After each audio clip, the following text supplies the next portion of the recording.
I have never seen a crop of talent as bold and as brave as the New York City DSA slate.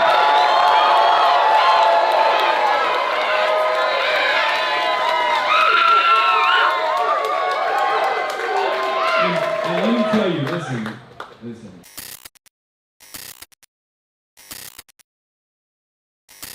Yeah, I'm about to. I am about to. Boom. Swap on, everybody. We're packed like a bunch of sardines in here. Sorry to cut you off. I know you were watching Anthony Fantano cover the Denims lawsuit, but unfortunately for many of you, we now have something a little bit more important to address. We're on our way right now to the New York City DSA Slate rally.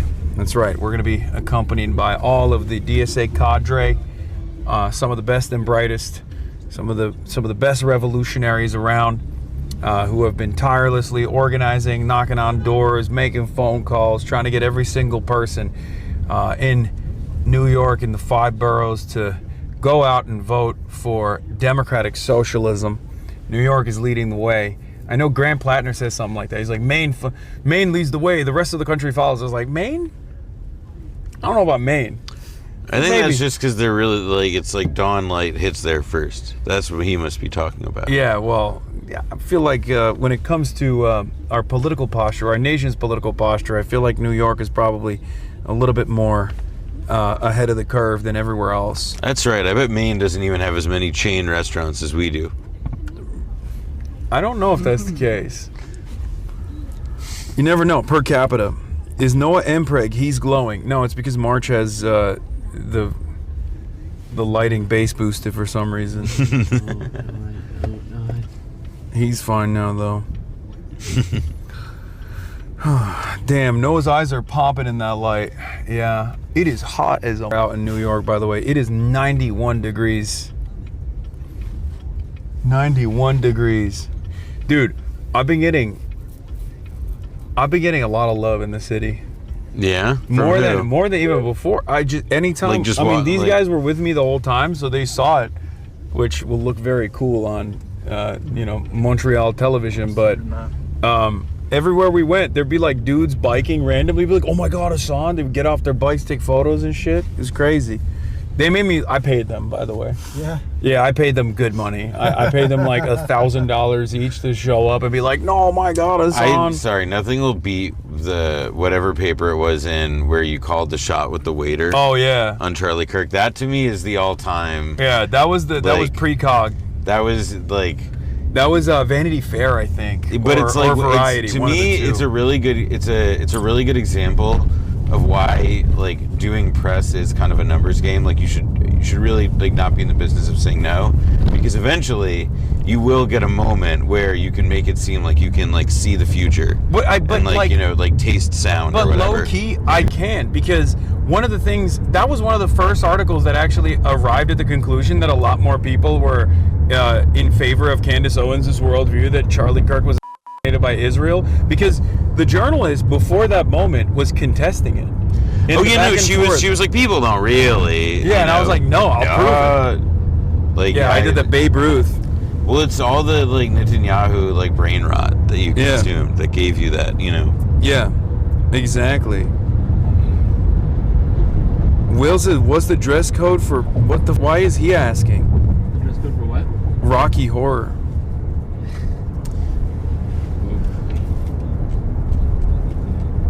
Concrete jungle. Can we get a little backtrack to that? Bro, how many times did you hear that piece of shit last night? Oh, come on. It was not a piece of shit at all. It was awesome.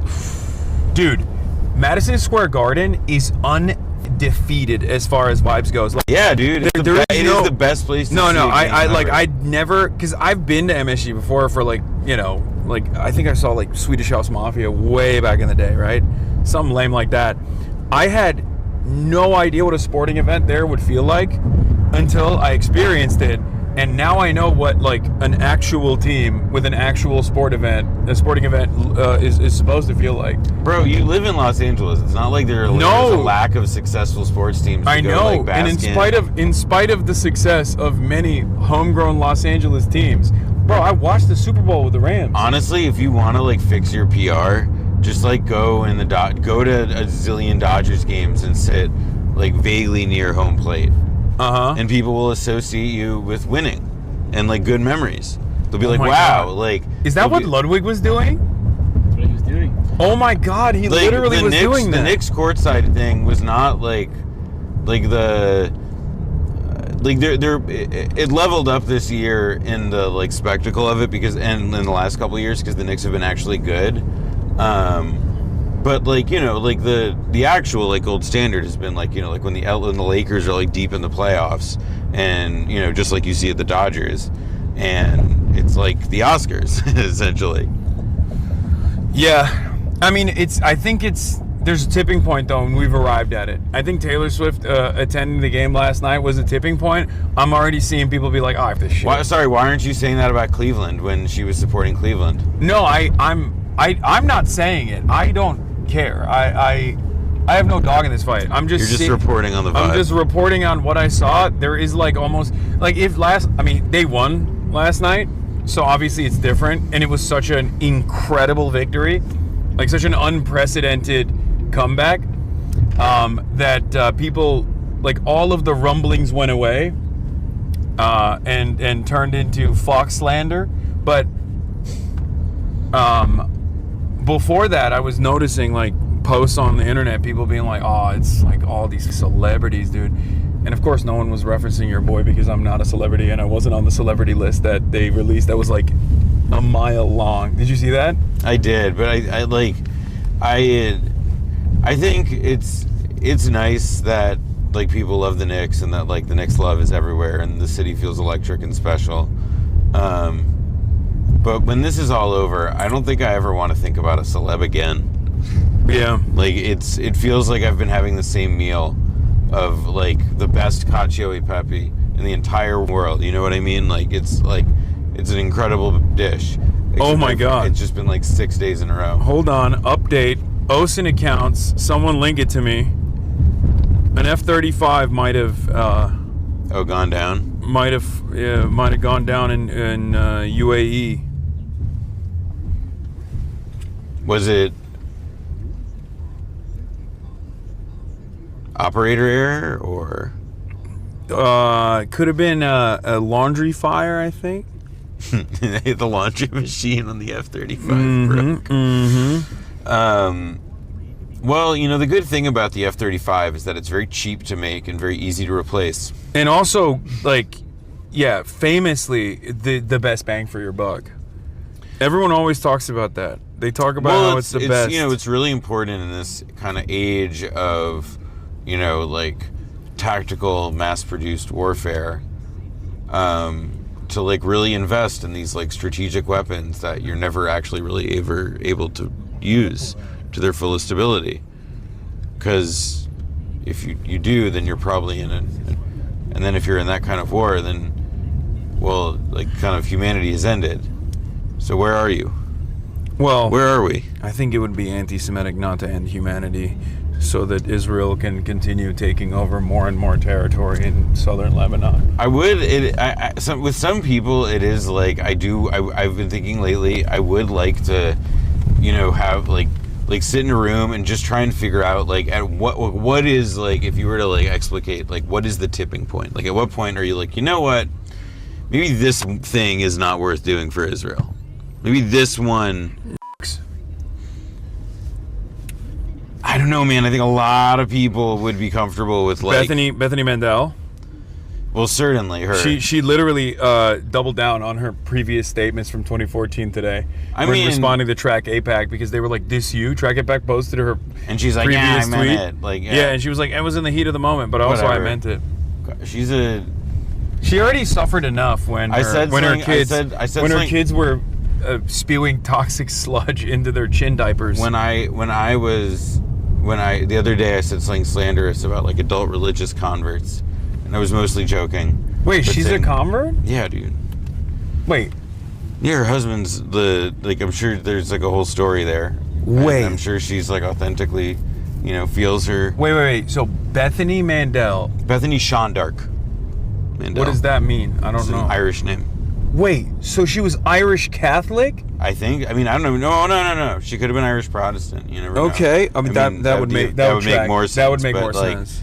I mean, I'm sure Chad can. And then I'm sure Chad is cooking on this point right now. She married Seth. Yeah, who is Chad. Jewish. Check Chad. Check my homework on this. Obviously, Seth Mandel. He's Jewish. Check my chat. We don't claim her.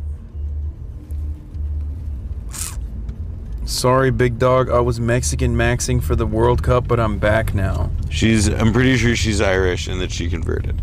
But anyway, it's like, it's funny. Christopher Hitchens, who was obviously, he made a lot of wrong decisions and went down a bad path. But he also said some very true things at different times. And one of the things he once said that I like a lot is that people on the fringe of an identity tend to be those who cling the most tightly to it. Yeah. I think the remark speaks for itself. Yeah, the zealotry of a convert is, classic. It's true. Anyway. And sometimes it's justified, If you convert to the right cause. Yeah, you mean Islam. Yeah. Yeah, you convert to, if you find the light of Allah. Yeah. That's what I was talking and you about. convert to Islam, then it's the right cause.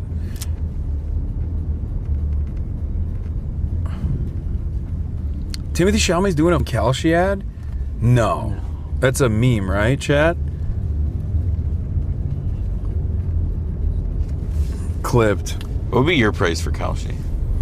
They've literally offered. I'm sure they have, but I'm just imagining. Polymarket gave me... Well, no, it's like if they offer... But it would be like if they offer you X, it would be like you have to give 5X to the DSA. No. There's no money. I would never do it. Because, Polymarket, they're starting for the negotiation was $1 million for just the day of the election. God. Like, that's what they came in with, and I was like, no. God help us, man. So, God, I wonder what they were giving to other people, but... In Woke 2, we're going to need to, those people are going to... We're going to make the savings and loan crisis... Red Guard?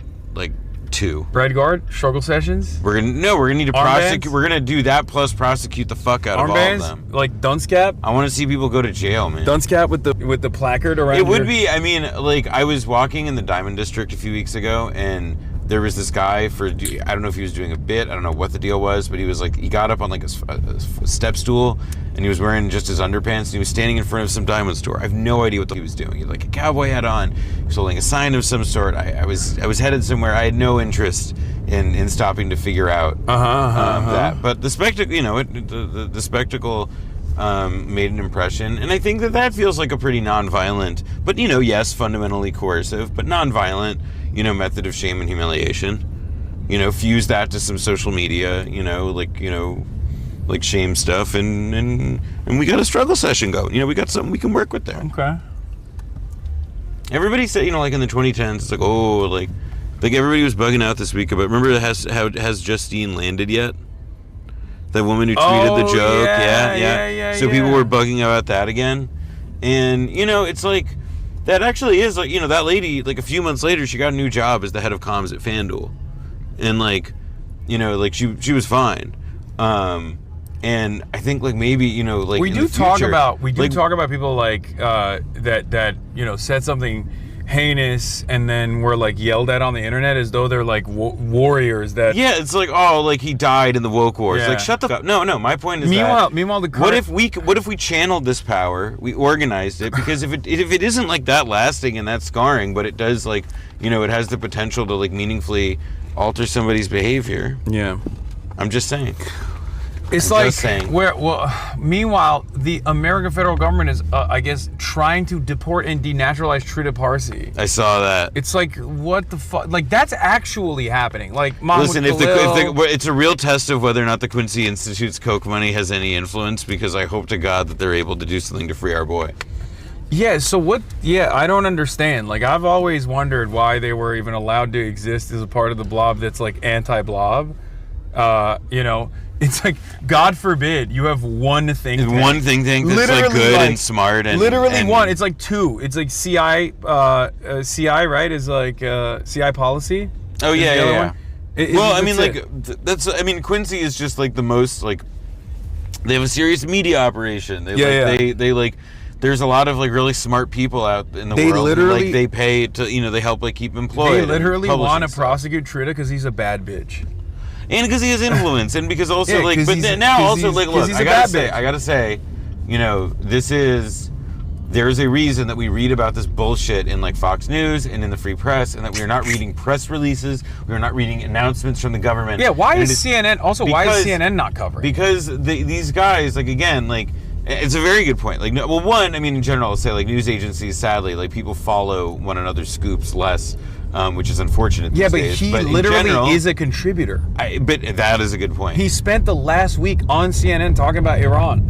I mean, well, what CNN? I mean, I think let's be real. Like, You think? I think CNN would be happy if Daddy Trump. I would love Okay. to be proven wrong on this, but if somebody Here's a called question. CNN up and said, "Hey, fire this guy," or your merger's not getting approved, like, what do you think they would do? Here's a question. Hypothetical scenario. Brandon administration. Scott Jennings is prosecuted in a similar vein. What do you think CNN does? You think CNN's not releasing a statement? CNN's releasing 10,000 statements. Jake Tapper's doing Depends. 45 It's all about the circumstance, right? Because like the actual version of what you're describing, right, is like a slightly elevated January 6th, and I think that kind of thing is in the cards again. Like I think that like, part of what makes like this right wing movement and like right wing pundits and all this stuff is that like when they're strong, they're invulnerable. Like they're insulated, and CNN and all these other like like ostensibly like lib steward institutions or whatever, like they will, because they're owned by assholes or whatever, they'll bend the knee fine. But then like when these people are weak, it's like, when popular sentiment turns against them, like I do think that there are these moments because the right wingers are just that freaked, they're that crazy. Like we could this November, because like they've been doing all this stupid crap trying to get people to believe that elections are fake. They're they're chancing that kind of thing again. Oh think. my God! They're gonna do a Spencer Pratt heads do a January 6th in Los Dude, Angeles. I believe everybody was so wrong, and I felt so good calling out saying that I thought Spencer Pratt was going to lose before then, because like I do think the actual future-looking part of his campaign and the thing people have to pay attention to isn't like anything about like who it's reaching or this whatever success it claimed to have, which didn't exist. But it's instead about how the people who are the partisans of that campaign, who are very Trump-coded and so forth, how I believe that it is the quickness with which they are going to deny reality. That they're going to like use phrases like vote harvesting to suggest that something like psychotic and evil is going on. Like that to me is the canary in the mine of shit. Not even it's like not even regular fascism, but this modern iteration. Yeah, There like you go. coal burn stuff. Like this is like it's like there's like a speedboat in like an ocean, a pond of turd. It's just there's no. It's insane. Spencer Pratt, dude, the guy who like spent all his money on crystals. Yep. That was so funny.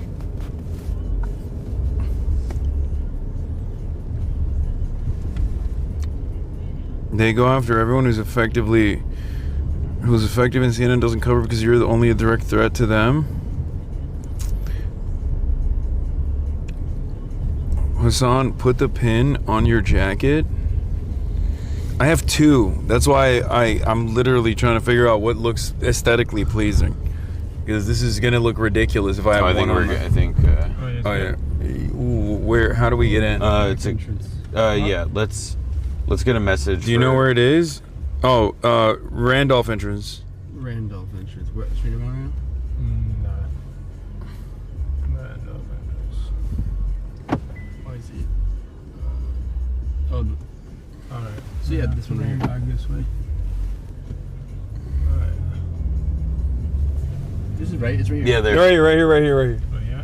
But Randolph entrance is the other side. No, this is the street. This is not Randolph. What? This is not Randolph. This street is Randolph. This is Scott. Okay. That's Oh, okay. never mind then.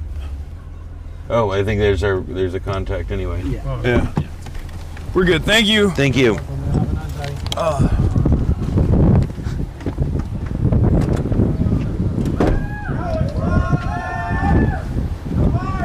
That's a lot of people. I know. What up? Wait. Yeah. I got everything. Hey. What's up? You got everything? How's it going? I'm Kathy. I'll be walking around everywhere. Come on inside. Where's Austin? Thank you, big boss. Where's Austin?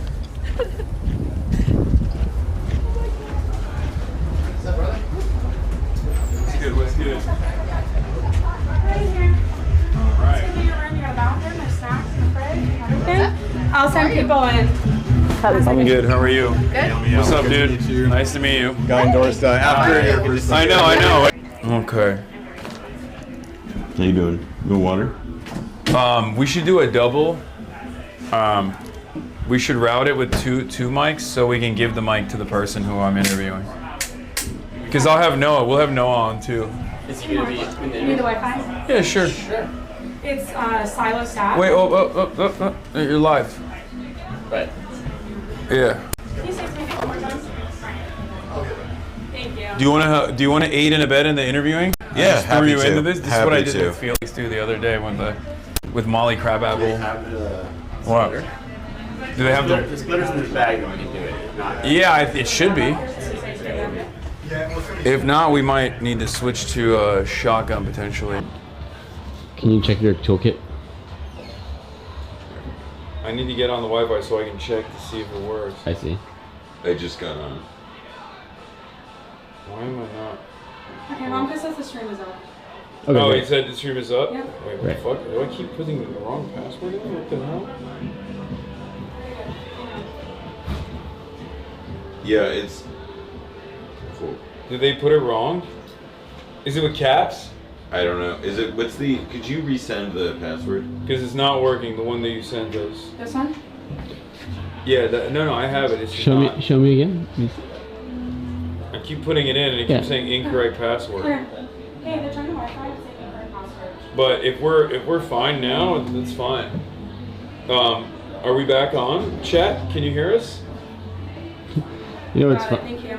It's fine? Okay, because I don't have. Oh, okay. Sorry, they It said it is wrong. different. Okay. There's also a Diet Coke in there if you Yeah. want it. Yeah. I see that. Uh, Oh, gotcha. Sorry. I'm good.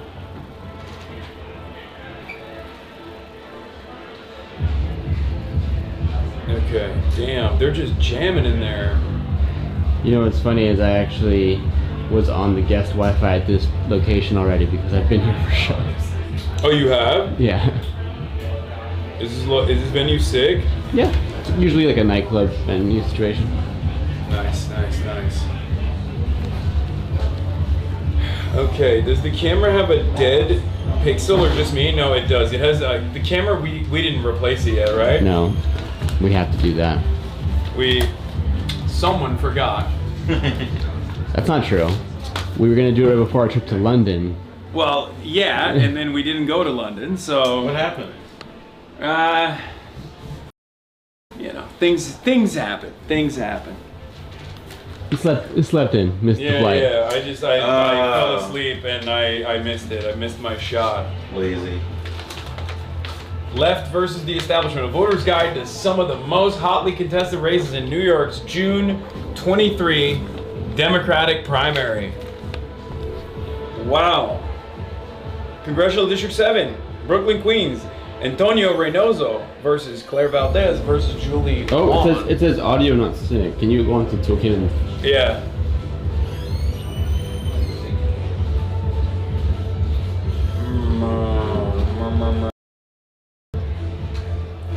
Alright, I'm gonna hit the ingest. Ingest fixed. Hopefully it worked. please God, if you're up there. Sources tell me Charlie is stable.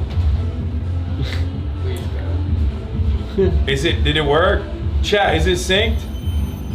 Say something. Hello, can you hear me? It worked, thank God. Nope, it didn't work, not fixed. Why would this be happening? I don't even understand. No. Who's gonna tell him Omega Lol? Yeah, I want to hear this now. No, still delayed. Let me see this. Who's gonna tell him Omega Lol? No, still delayed. What the fuck? Let me see this. It did work. The video is delayed. Wait, how? We gotta hit up the IRL guys to see what the fuck's going on because I don't think this is never.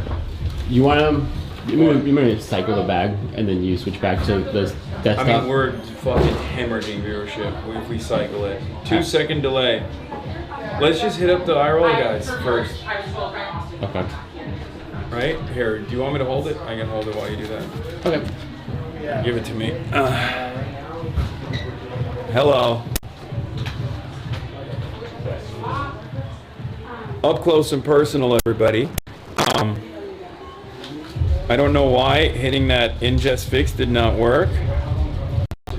It's not that bad. 2-second delay is pretty fucking bad, especially because this is the only footage that we have available.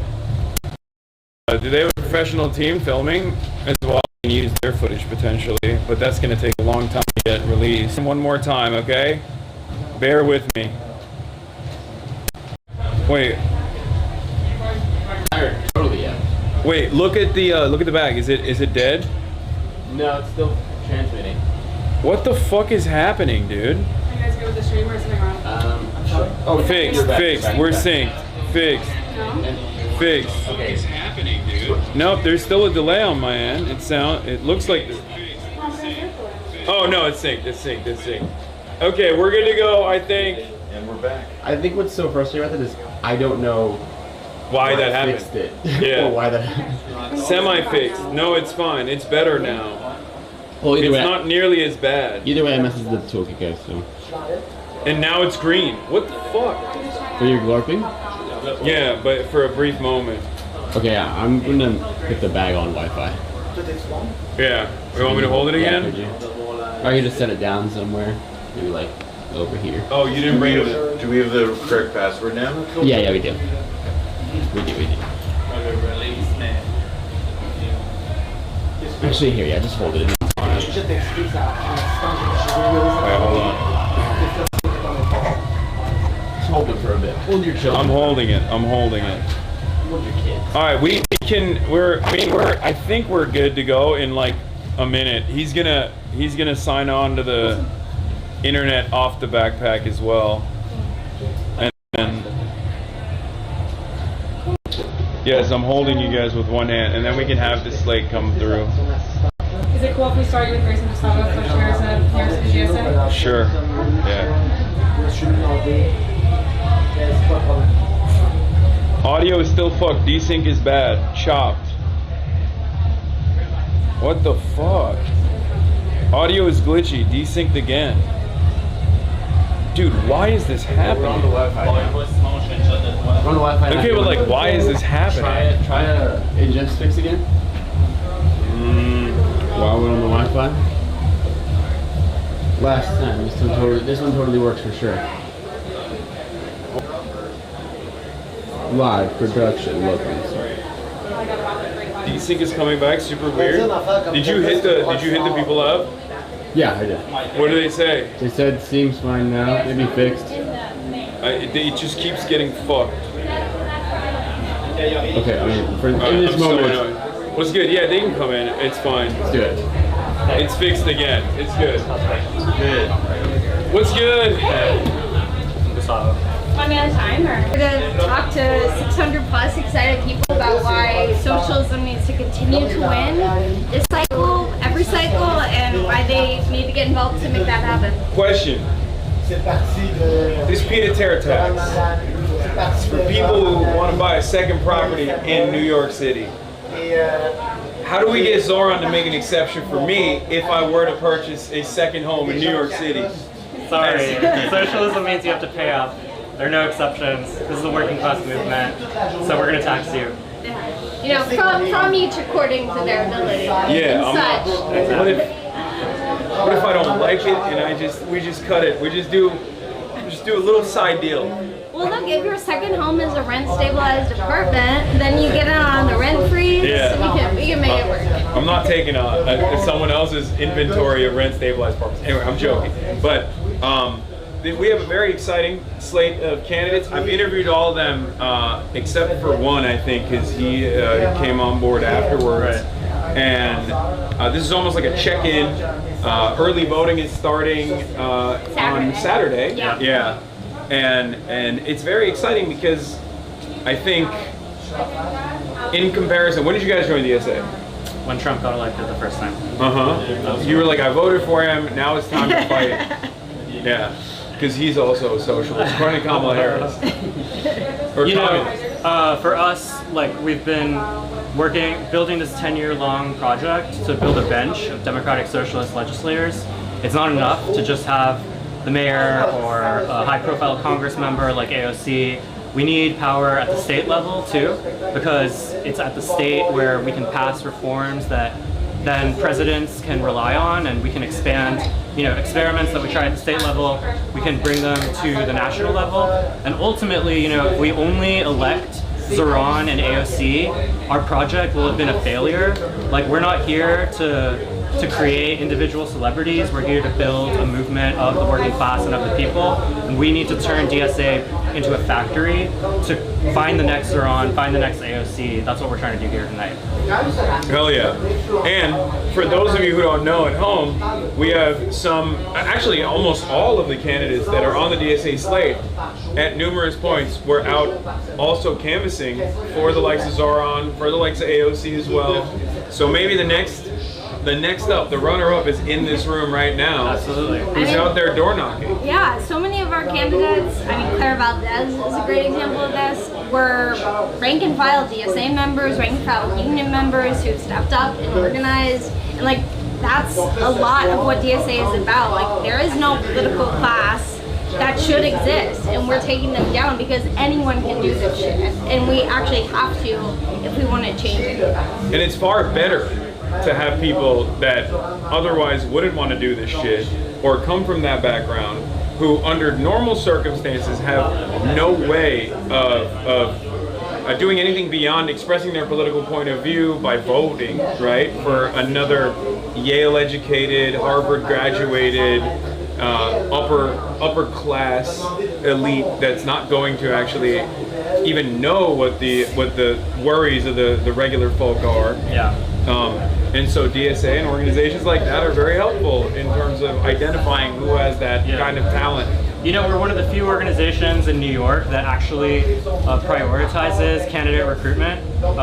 Before Grace and I became the co-chairs of the chapter, we were the co-chairs of the candidate recruitment committee.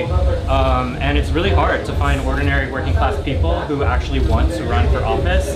A big part of the project is just convincing them. But also, like you were saying, it's a pretty good sign, actually, that someone's going to be a good elected official if they don't want to run for office initially and they need to be convinced. So a lot of the people who we're going to be talking to tonight are exactly those kinds of candidates.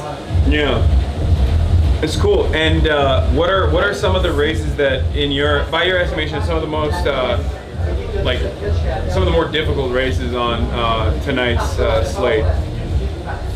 Our congressional races are a huge test of power for us. Daria Litsa is challenging a very powerful incumbent. Claire is running against a progressive, and it's really a battle of socialism versus progressives and who can really lead the movement. But the rest of our slate, some are in open seats. That doesn't mean they're easy. A lot are running against incumbents, like Conrad Blackburn is running against a very powerful political machine in uptown Manhattan. Christian Celeste Tate is running against, who is the son of someone that Julia Salazar took out in 2018. So we're trying to end that political dynasty. Ian Huntley is running against Stephanie Zimmerman, who time and time again votes with landlords. She votes against things like good cause eviction. So we're really fighting for all of them. And David Orkin is the final challenger, who's really running against a corrupt friend of Eric Adams. So there's she's awesome though. she's funny. I don't want her in office. I gotta grab them. Can we do a quick photo? Yeah, and then I'll find the next person. Sit down or? And we'll probably take a picture as well. 3, 2, 1. 3, 2, 1. And one person. 3, 2, 1. Thanks, guys. All right, thank you. Nice Thank you for to meet you. coming I on. like your suit. Thank you. And you guys go. Sorry, get on this way. Get on this way. Come on in. Suit guy. Grace comes out. Big suit guy now. You're a suit guy too now, bro. We're a suit guy all around. Hey, what's good? How you living? I'm good. How are you? Good. A suit. Damn, you're looking brolic as ever. Not as big as you. Oh, come on now. That's nice of you to say. All right, what are we doing today? How are you feeling about the races? The last time we talked. Yeah. What are some developments that have taken shape in your life? What's the race looking like? And brief people on who you're running up against and for what position. Yeah, I'm running up against this guy named Jordan Wright. He's the incumbent. He's a legacy candidate. His father had this seat for decades and then was the head of Manhattan Democrats, head of New York State Democrats at one point. His father kind of is like, he has his hand in everything in Harlem politics, so he passed the seat down to his son. I am feeling good about the race. You know, I've been knocking doors 6 days a week, and I'm hearing really positive reviews at the doors, and now when I'm, you know, doing visibility on the streets, people walk up to me like, hey, Conrad, I'm voting for you, and so, hell yeah. You know, it's really good. It's really good to see that. It's energizing. I'm feeling good. I don't know if you know, but my opponent has 4 big super PACs spending millions of dollars for him. That's crazy, because this is like, you know, this is not supposed to be like a no offense, but it's not a Senate race. I hear you, you know that's race. crazy. Yeah. So for the state race, you have 4 super PACs dumping money. Oh yeah. But you're still feeling confident about everything that's going on. How can people help out at home? Yeah, I mean, if they're watching, if they're in your district. If you're in my district, please donate. Your donation gets matched up to 12 times by the state. If you're not in my district, please donate. Because we need money in order to kind of combat the attacks that these super PACs are doing. You know, one of them is spending just $500,000 just in attacks against me. And so, you know, people who are in Harlem, they've gotten like 10 pieces of mail a week, and all of them attacking me over and over for the same thing. What are they saying? So I did an internship in the Florida Attorney General's office in 2016, statewide office. Lots of people work there, Democrats, Republicans, independents. It just so happened in 2016, Pam Bondi was the Attorney General of Florida. But I never did anything directly for her. I was in criminal appeals, so I was just checking to see if a judge did an error at the trial level. So the slander is they're saying you were Pam Bondi's top guy. Pretty much, like I'm a MAGA sleeper agent. You know, that's crazy. Weird. You know, it's like saying somebody who works at Yosemite Park works for Donald Trump. It's kind of crazy, you know? Yeah. So, you know, they're spending $500,000 on that. What's the biggest tea you can drop from your time under Pam Bondi? The biggest tea? It's why I became an abolitionist, you know, because I saw how works for Pam Bondi one time. I saw how terribly the system is set up against poor black and brown kids who grew up like me. Yeah, so. He's an abolitionist for January 6th only. That's what. I'm kidding. God, they're gonna use that anyway. They're gonna use that in the mailers. Listen.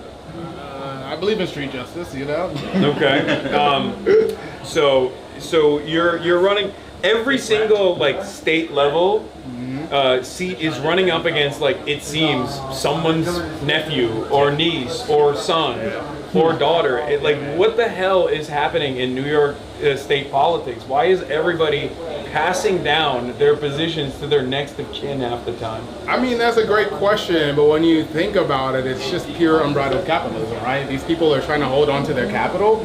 They work in political capital, right? And so they're hoarding the resources and they're trying to hoard the profits off of it. And so the only way they know to do that is to pass those resources down to their next of kin instead of giving it back to the people and, you know, giving us an open election with no legacy candidates.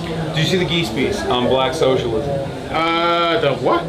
There was a Geese magazine piece. The Geese piece. Yes, I did. Yeah. Yes, I did. What did you think overall? Not the main point that was the draw-in, the clickbait, but how there's no pathway to any kind of socialist politics in the country without black radicals, without black socialism. 100%. I fully agree with it. And, you know, and honestly, if you think back to the past, a lot of the wins that socialism made in the 70s and 80s were due to the black radical socialists, right? Yeah. Panthers being one of the foremost of them, right? Yeah. Hampton being one of them. Because we experience things in a way that's different than our white colleagues, right? And, you know, if you were poor and black, then you experience poverty at a level that, you know, your white colleagues might not have experienced. And so you have a way of adeptly talking about that in a way that your white colleagues can't.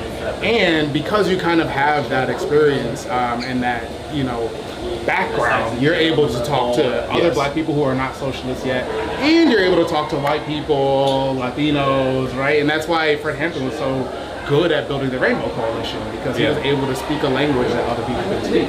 Do you feel like there's a level of disillusionment that happens in every generation, including in young black men as well as young white men, that we've seen, Do you feel like socialism is a good alternative to bring back people into the fold? Yeah, 100%, man. I think it's the only way to bring people back into the fold, right? Because that disillusionment, what you hear is our voice has no meaning. You guys don't care to come and talk to us and see how we feel about changing the conditions. You guys just lord over us and say this is what's good for us, right? Well, socialism offers the opposite. Socialism is, hey, you guys should be driving the decisions, right? You guys should be owning the means of production, and you guys should be able to vote and dole it out how you see fit. Right? That'll bring people back in. Yeah, absolutely. What are some other things that you've heard so far as a DSA candidate? Because I feel like for the longest time, I mean, look, I'm Muslim, but I'm white, right? So as a prominent advocate for socialism in America, one of the things that I've heard since 2016 is the Bernie Bros, they're white men, they don't understand.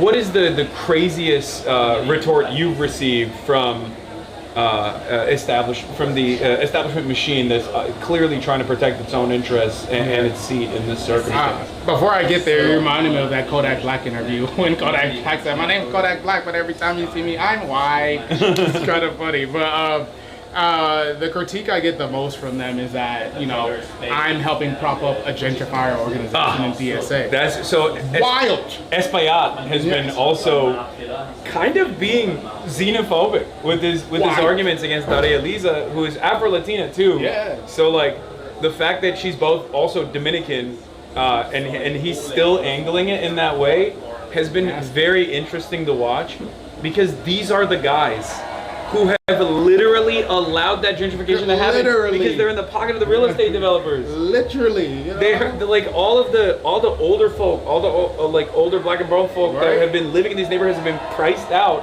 because there's no change that's come. Dude, my opponent's dad in particular has been in power here for like 30, 40 years, bro. So if all the gentrification that's happening happened on your watch, right? Yeah. And like you are deriving profit from it. Yeah, Right? they're like, they're like, we have no smoke with the ruling class. Our beef is with the American working class. The New York working class. That's who's doing the gentrification by existing. Literally. Yeah. That's cool. All right, so you're feeling confident. We put your link down here as well. What's your favorite thing about your district that you're running in, and what's your least favorite? Favorite thing about my district is the energy, man. Energy is unmatched in Harlem. Harlem's I mean, dope. you come to Harlem, bro, everyone's proud to be from Harlem. You know, everybody has a different drip, a different swag, and people like are able to express themselves in a way that they can't in other places. The thing I hate the most is kind of what we're talking about, just like that black political the old establishment that like is just staying in the way of progress. You know? Holding everybody back. How do we change the hotel that I think it was Fidel that stayed there? The Hotel Teresa, you want to change it back from being an office? Yeah, it's an office building. Because I really wanted to see it, and he took me there. Yeah. And I was so stoked. I was like, oh my god, like this is a hotel. I was like, I'm not sure what it is. Yeah, and it turns out it's a fucking office building now. That's what? Yeah, it's not even a hotel. You can't even stay in it. Oh no, we gotta return that back to the people. That's what I mean. It's like a cultural landmark. We're doing the There's so many. first. Now we'll do that.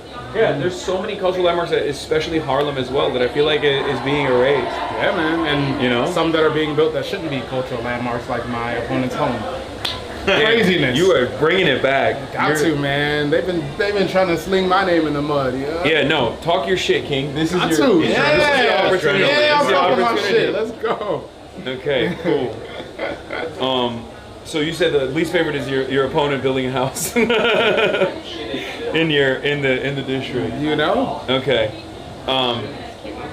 What is some of the more salient points that you feel like is working when you go out and knock on doors and talk to people? Yeah. If there's anyone who also wants to participate in that, what could they use? One of them you're gonna be surprised by. One, people really like it's publicizing Con Ed, right? Because people fucking have big beef with Con Ed, because every time you turn on your AC, your bill goes up $500. And so when I'm at the door, I talk about freezing our Con Ed rates and then publicizing Con Ed so that it answers to us and not a corporation.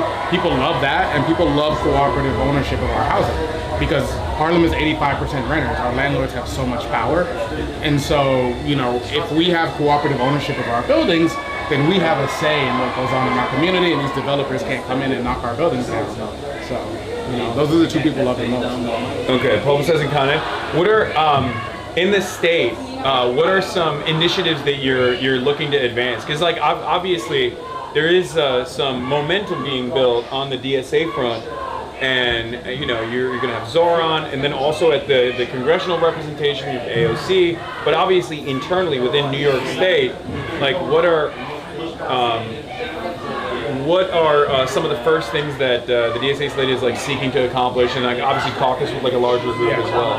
Tax the rich, I think, is one of the first ones we're seeking to accomplish, and it has to happen, right? Because right now the budget is being balanced on the backs of workers, and it shouldn't be that way, right? We have mega billionaires who are escaping taxes every year, and we're paying like 30% taxes, and so we really got to change our tax code. I think that's what we're going to fight. Expanding the police budget, I was thinking. Yeah. Crime is down. We need to give them more money. Yeah. This is like they're doing too good of a job. Too good. Yeah. By the way, I'm a public defender, and we never get credit for crime going down. We connect our clients to services. We make sure that like our clients aren't getting railroaded, which gives hope to people. Yeah. But we never get credit for crime going down. It's always the police. It's true. They were working extra hard outside of Madison Square Garden last night. Oh, I saw. I've never seen so many cops in my life. I don't know what the hell was going on. Candy Crush tournament. Yeah. No, it was crazy. I mean, the city's on tilt, man. The Knicks are up. The Knicks are up. Yeah. Do you feel like they should lose at least one more to even out the situation, or are we thinking Knicks and 5? Bro, Hasan trying to get me canceled right now. Nah, Knicks at 5. It's a trick, ignore it. What the hell? I know these tricks. I'm doing a gotcha. I got a media training, sir. Yeah, I did. I had to get you with one gotcha. Yeah. I got one for you.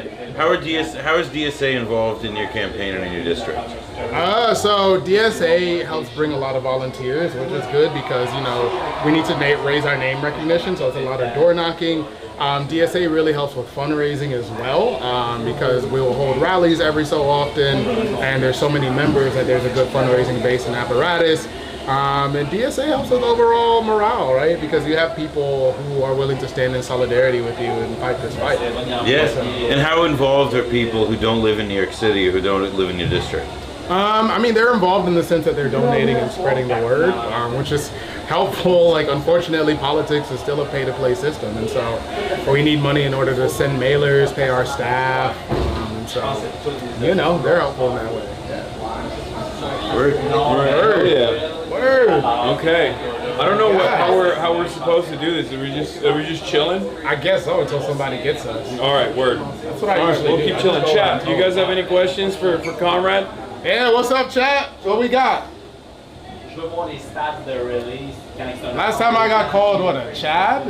Yeah, you are. You are a Chad. That's good though. I think it's important. We need a name for like a black Chad. Like, what can we come up with? There probably is one, but it's probably like because Chad also comes from the incel community, so I doubt that it's Oh my God. Carl's gonna take your picture. Okay. All right, perfect. All right, one vertical. Here we go. 3, 2, 1, and then a couple horizontals. 3, 2, 1. Thanks, guys. Yes, sir. Free Palestine always. All right. And power to the people. Yes, sir. Appreciate you. Yeah, let's go. Hey, man. Hello, hi. Good to see you. Good to see you. What's going on? All right. How we doing?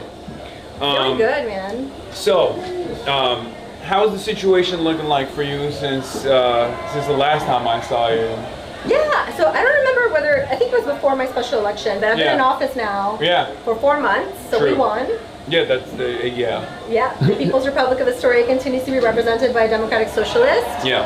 And as you know, I took over for Zoran Mamdani's assembly seat.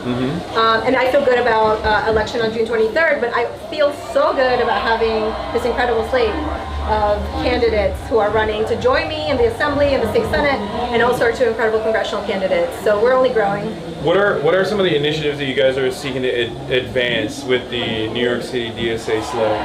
Well, we absolutely are not giving up on taxing the rich, right? We have to go back and ensure that some of that legislation that was stopped by the governor actually comes through next year, because we're going to just see the need for that revenue increase. We're about to see hundreds of thousands of people lose health care.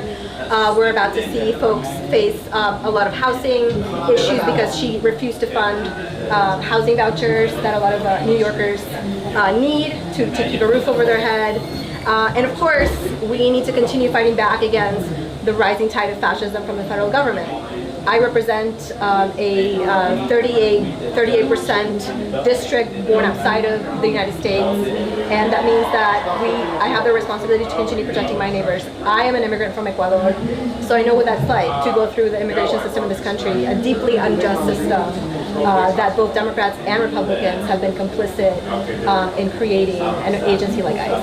What are some of the ways in which there could be like community defense implemented, which is somewhat decentralized, but then also like how can you aid and abet in that process as a representative? That's a great question. I think that the difference, the DSA difference, if you will, is that those of us who are in office from DSA, we're organizers first. And so we've done this work before. Actually, my background is in immigrant rights organizing, and so I worked with a lot of undocumented workers to fight against wage theft, to fight against labor exploitation, even when they quote unquote didn't have documentation to work in this country. And it's the same thing when it comes to fighting for your rights as an undocumented person against ICE.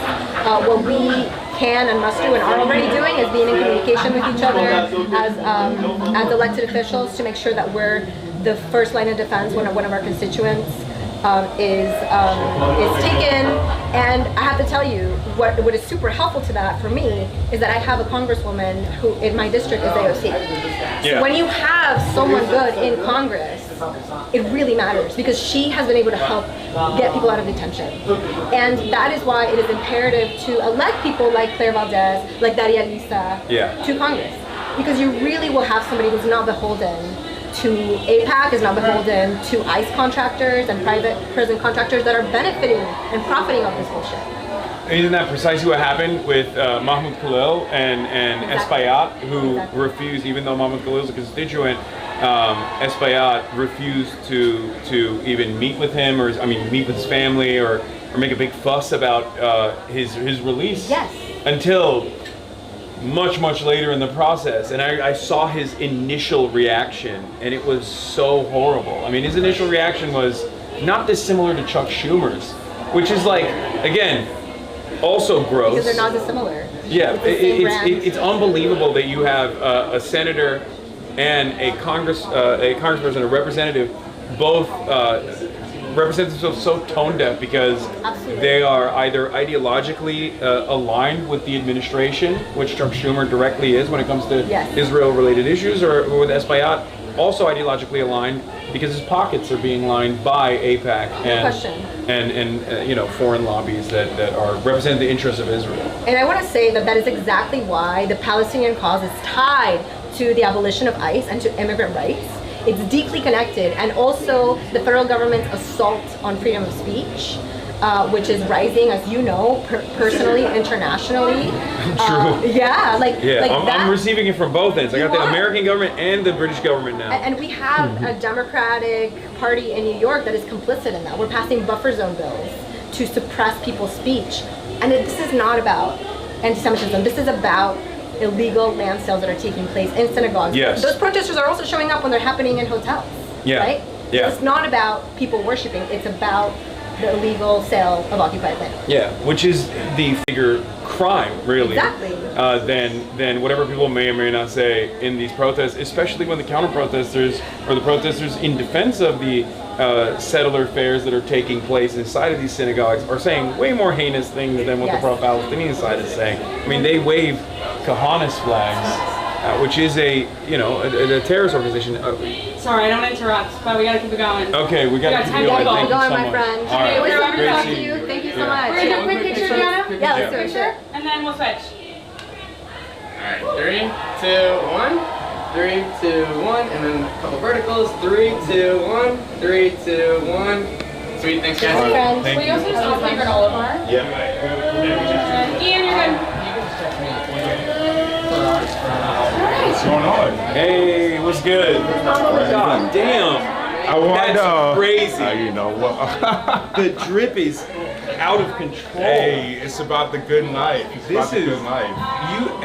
Okay, listen. The New York City DSA slate is actually showing up. Oh, absolutely, absolutely. In ways that I like. Look, I've been involved with DSA and other socialist initiatives for the past 10 years. I've never seen anything like it. Yeah. I've never seen anything like this before. Normally, it's as Brace likes to call it, out of shape guys in medium t-shirts. Yeah. That they should not be wearing. They should be wearing XLs. That's what Brace's initiative is. Yeah. But you guys are crazy. Well, we're running on delivering on the good life, and how can people trust you if you look like if your fit looks like trash? Yeah. So you got to show up and you got to like match the aesthetics of what you're running on. How are you feeling about your race since the last time we talked? I feel great. You know, we have achieved so much. We've gotten UAW, we've gotten support, we've gotten AOC's endorsement, which is really amazing. Someone who inspired me.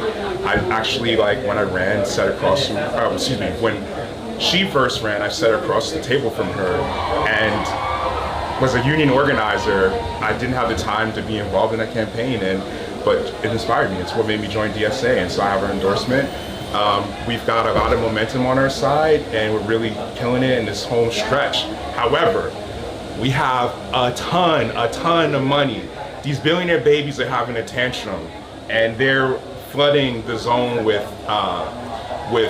mailers, like 3 mailers a day, crazy stuff. Even using my own photos that I posted, like, are you guys trying to say something negative about me and using the pictures where I look like? What do they got? Well, they do that to me all the time too. The Free Press once did my favorite article of all time. They said that the handsome face of terrorism. I know, it's like, guys. And it was like me wearing a keffiyeh over my head. I'm looking good. I was like, damn. I know, guys, you're like really trying to advertise for us right now. Yeah. So yeah, no, I feel great. We've got this momentum on our side. It is a lot of focus on this because it is in Hakeem Jeffries' backyard. He is my congressman, and so he hasn't weighed in on the front end of things, but the political establishment there is very clear-eyed in what they're doing. So they spent reckless levels of money in 24 against me, and they're trying to beat that with the pocket change for them, but what amounts to, could make a difference between winning and losing.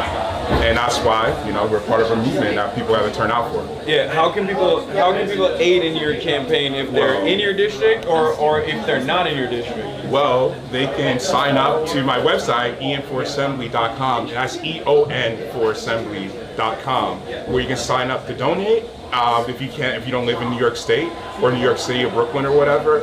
But you can also sign up for canvases there as well. And phone bank, if you're outside of New York but you want to contribute to this movement and support a very exciting campaign in Brooklyn that's really putting it to the establishment that they are losing their mind, you should check out some of the comments on my videos. Chiose has a great video calling out my opponent and all the spending she has from the Israel PACs and the real estate lobby. You know who you should get? You should get Hasan's endorsement. Not me.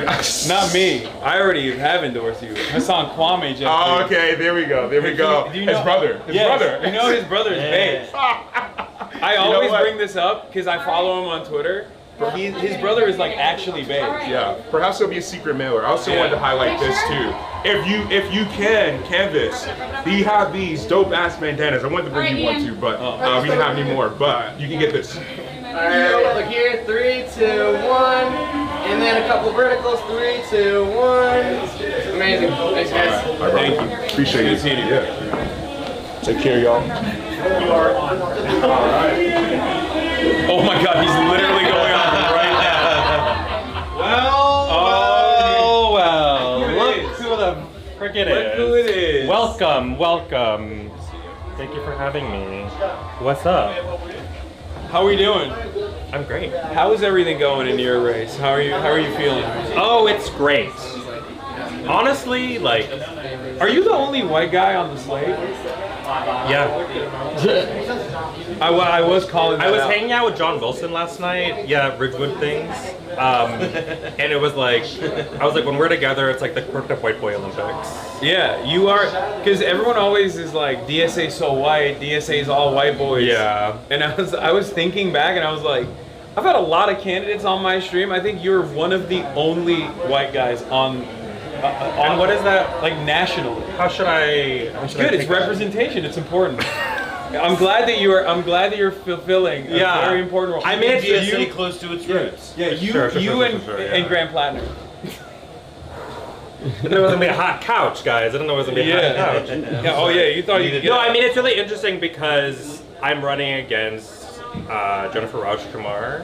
My favorite. Your favorite. Out of all of the people that And she is like, I'm the representative of this community because I'm like a South Asian elected official, and like all of these South Asian communities who are very, very diverse in the district are like, you are our guy. Like the Bangladeshi Uncle Network has been like, you are our man, and they're taking me around and like putting me in front of every audience. I've gone to every mosque in the district.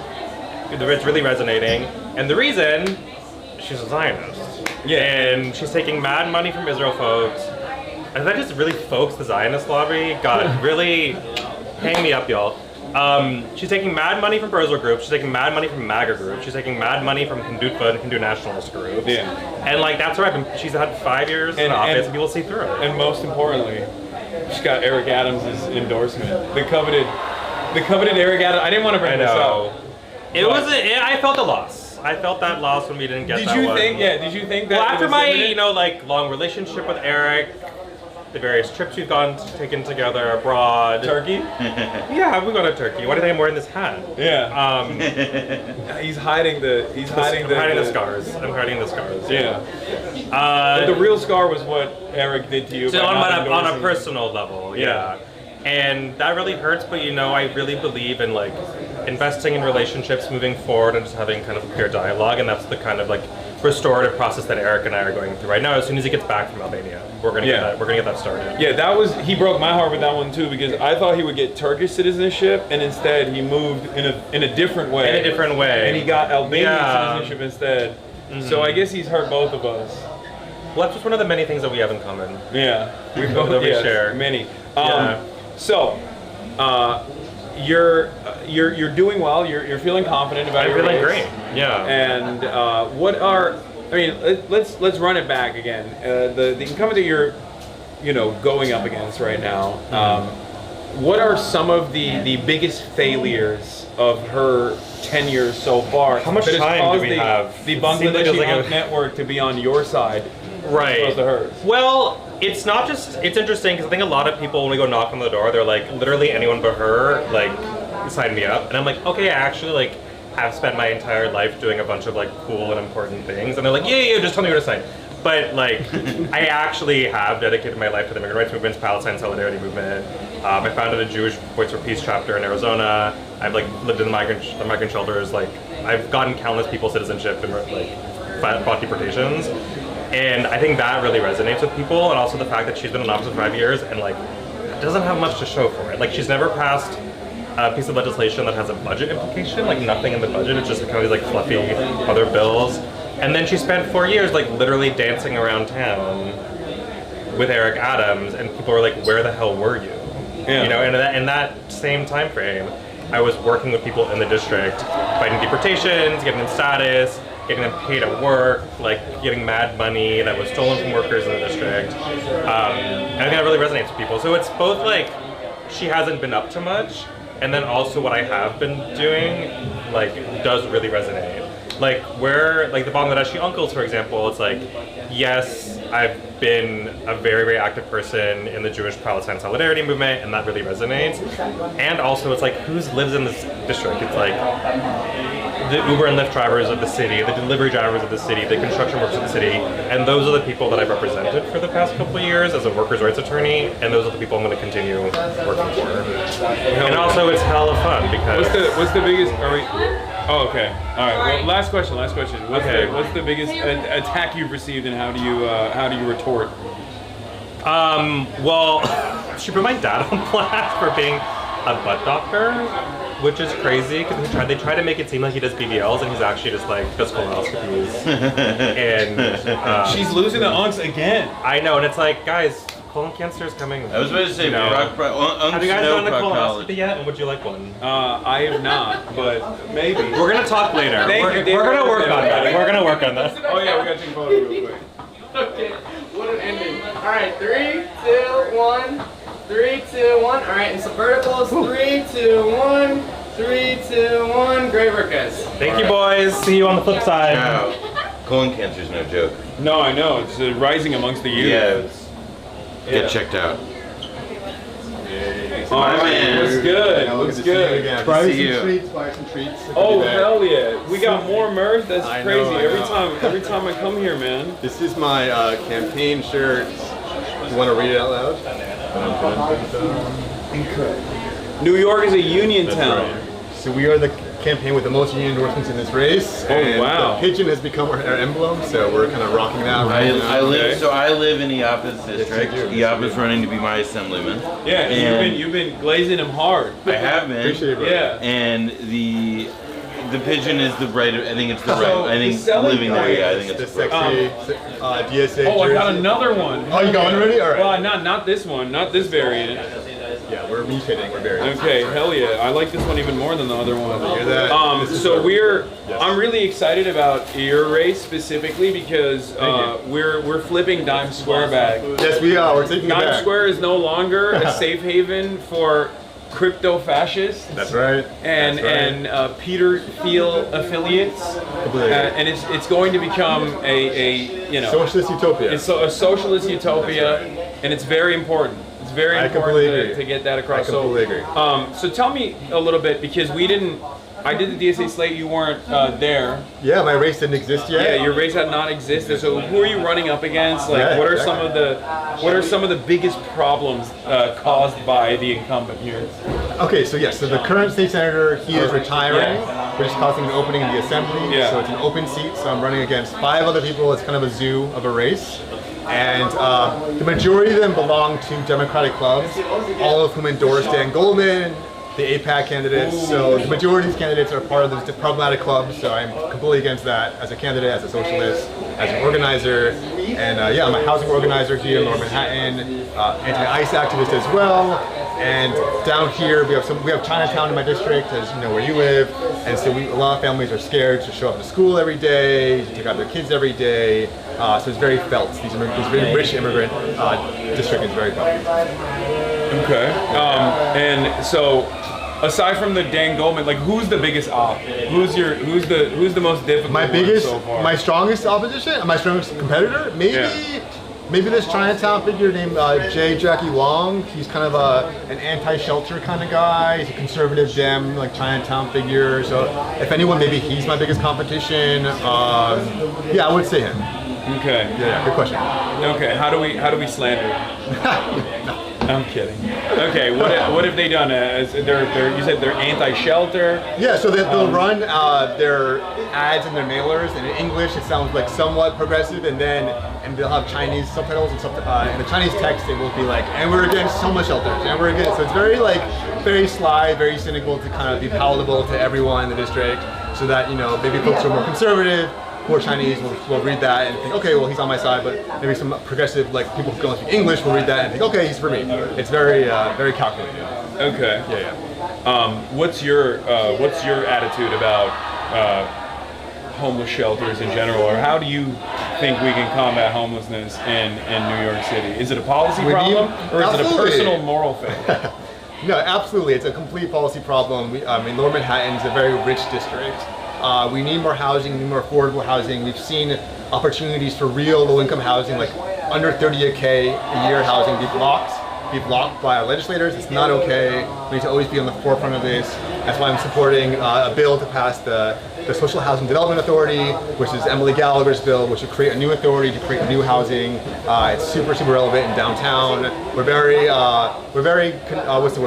dense, not a lot of space, and so we gotta start building up, I guess. Yeah. Before we let you go, where can people find your stuff, and how can they help out? Yes, of course. So iapa.nyc/events if you want to sign up for a phone bank or you want to come door knock with me. Only 2 weeks left or so early voting is this Saturday. We're very excited, and if you want to follow me, it's at ILLAPA NYC, ILLAPA NYC. And thank you for having me. It's so good to meet you. Of course, nice to meet you. Appreciate it. See you around. Good to see you, man. Take it easy. Oh, wait, photo. Oh, photo. We gotta do a photo real quick. Okay, camera. All right, 3, 2, 1, 3, 2, 1, and then a couple verticals. 3, 2, 1, 3, 2, 1. Got it. Thanks, guys. Hasan, big fella. Take care, man. See you. Take it easy.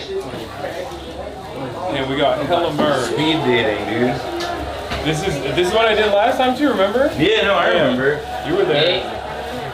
Oh, we got another DSA hat. Hey, what's good? What's good? How's it going? Dude, everyone is far better dressed for the occasion than I am. Let's be real. I feel like we had that pattern last time too. Oh my. Okay. I just assumed you were about to come ready because we had the whole interaction. That's why I'm wearing a suit. I would have brought you something if you had just texted me. Yeah, I didn't realize. What's going on? How have things materialized since the last time we had you on stream? Things are good. We've been doing the work. I mean, early voting is starting. Yeah, day after tomorrow. Okay, who's your biggest op and what's their biggest issue? This is his new lead question. It's like, who's your biggest op and what's the worst thing about them? Yeah, tell me. Give me the tea. I mean, the easy answer is Eric DeLong, right? The man whose job I want. But I mean, look, the reality is he's not even my biggest op, right? He's like an appendage of the problem. Right? The problem is the entrenched capitalist society that we live in. The problem are corporate politics that buy out folks on the left and the right. He's an appendage of that problem, right? He's not even out here plotting for himself. He's that power system operates through him. Yeah, he's a servant of capital. 100%. And you see it in the way that those power interests show up to defend him, right? Billionaires are putting in hundreds of thousands of dollars into super PACs in this race just to drown out the message, to drown out our message, the world we're trying to build. What are some avenues of attacks you've received so far, and how do you retort against them? Yeah, I mean, honestly, what's interesting is that this year it's more of a shapeshifter than an attack, right? Last time this guy was challenged, he lashed out in the most ugly, transphobic way. Yeah. And this time he's shapeshifting. This time he's pretending he was fighting with us the whole time for universal childcare, right? I have noticed that a lot. There are a lot of candidates that are they're fake progressives, and it's even happening in some of the races that I'm working with, like in the Senate, with Abdullah Sayed in Michigan. I've noticed that there's two different lines of attack. Either you have the cookie cutter, do nothing establishment Democrat that's like, we have to be conservative, these guys are crazy. Or you have this more insidious version now, where I feel like some people will come in and be like, no, I love Zora. Yeah, I know. And I think it's because Zoran spoon-fed them the messaging. Yeah. Right? They're not even connected to community enough to know what people are caring about in this moment. Yeah. But Zoran spoon-fed it to them so easy that even they could understand. And now you hear them just parroting back the same lines, the same promises, even though they've been in power for generations. The person I'm running against been in power for 25 years. So don't tell me now you care about affordability, what you've been doing for 24 years. Yeah. No, but they figured out the colors in the ads. They got the same. They figured. No. It's what I've learned. What I've learned is that the mailers that you got to trust the least, and the posters you got to trust the least, are the ones that are most made to imitate Zorans at this point. Yeah, walking ads, walking and talking ads, You heard of gentrification door numbers? Yeah. You walk down the street in New York and you can tell which buildings are brand new because they all use the same type, the same font. Yeah, type they got that. numbers. They got the skinny door number. Yeah, exactly. Yeah. It's just like that. You can spot it a mile away. Yeah, it's easy. 100%. All right, are we rolling through? What's up? I just spoke. Oh, you did? Yes. Hell yeah. What's up? Hey, good to see you. Hey, oh my God, Noah. Hey. Hey. Good to see you. I don't What's your name, know. though? I think they keep, Emma, nice to meet you. Nice to meet you. They keep doing this, so I never know. But look, as long as is he rolling out? Is it my time to fuck off? Or? Yeah. All right, shit. We're still gonna take a photo, but before we do the photo, tell people where they can find you, how they can help out. Thank you for the reminder. What's up, chat? If you live in New York, come volunteer. Get out the vote is right now. We're out all day, every day between now and the election. If you don't live in New York, go to cct4nyc.com and give me some of your money because we need it to fight back against that nonsense mailer action we were talking about. Appreciate you. Oh yeah, thank you. And then let's take a photo. All right. 1 second. Okay, 3, 2, 1. 3, 2, 1, and then a couple verticals. 3, 2, 1. All right, thanks guys. Thank you. Hey, appreciate you both. All right, People see you Those around. bananas. Yeah. How many more do we have? You have a beer and then Clay. Okay. And then Samantha Katana. Okay, all right. Can I pee real quick? Yeah. All right. You might want to mute it, because I don't know how much. No, it's fine. Hold Follow on. him into the bathroom. Yeah, if you can come in. We do things different here. Wait, she can just come in and start talking. Yeah, she can start coming. Yeah, whatever. It's.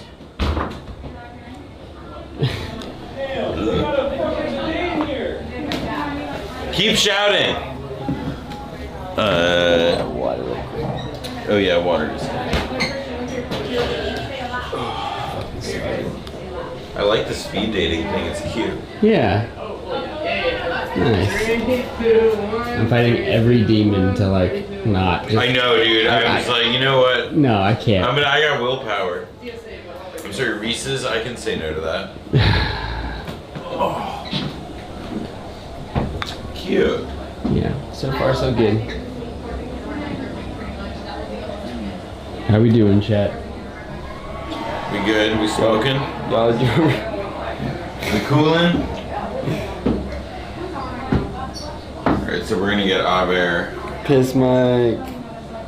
Piss Mike. Oh yeah, oh right. No, it's actually, I didn't turn off Piss Mike. He's just in there quietly like aiming toward like that one section that I can't believe that when Adam did that to him. That was so good.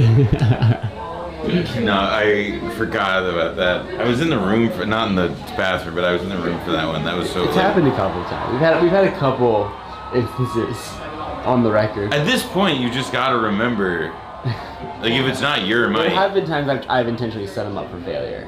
Well, that's different because it's you. You can bring her in now. Yeah, yeah. Here. Let's do that. Yeah. Here.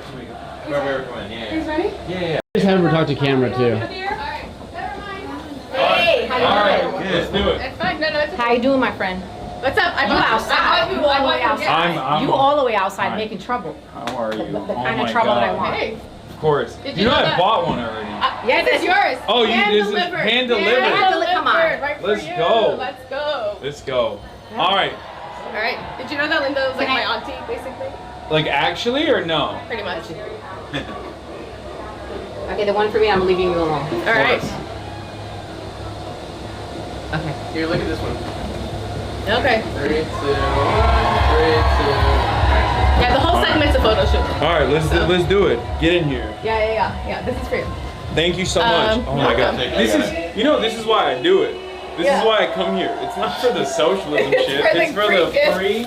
It's for the free merch. Every time. The hand delivered, my friend. Come on. I mean, you know, yeah. Um, Linda helped my family out when my dad was in prison. He was Wow. picked up by ICE, and she helped my mom out, and Okay. I've been working with her ever since. Yeah, Linda is amazing. I love her. I've been a fan of her work for a very long time.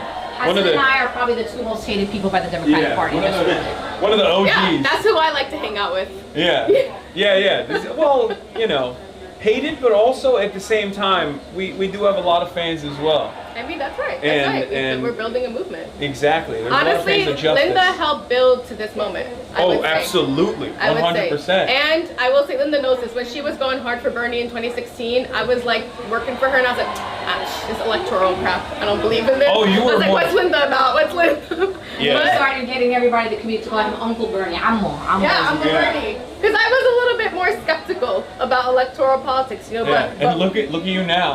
honestly, You look at me became now. you became what you were skeptical of. Yeah. All right, so let's talk about your race. Tell me.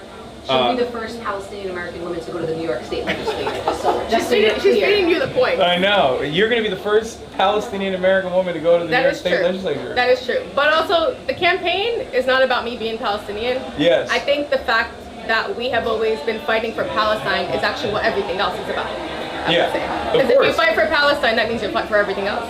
No, absolutely. I think it's a pretty reliable litmus test, in my opinion, that is you get inundated with a barrage of moneyed interests that come after you that most people don't even broach the subject for that reason. So if you're a fighter for that cause, that means you're going to be a fighter for every other cause as well. You're always going to be on the side of the dispossessed, people that are being fucked over by the real estate developers and numerous other corporate interests.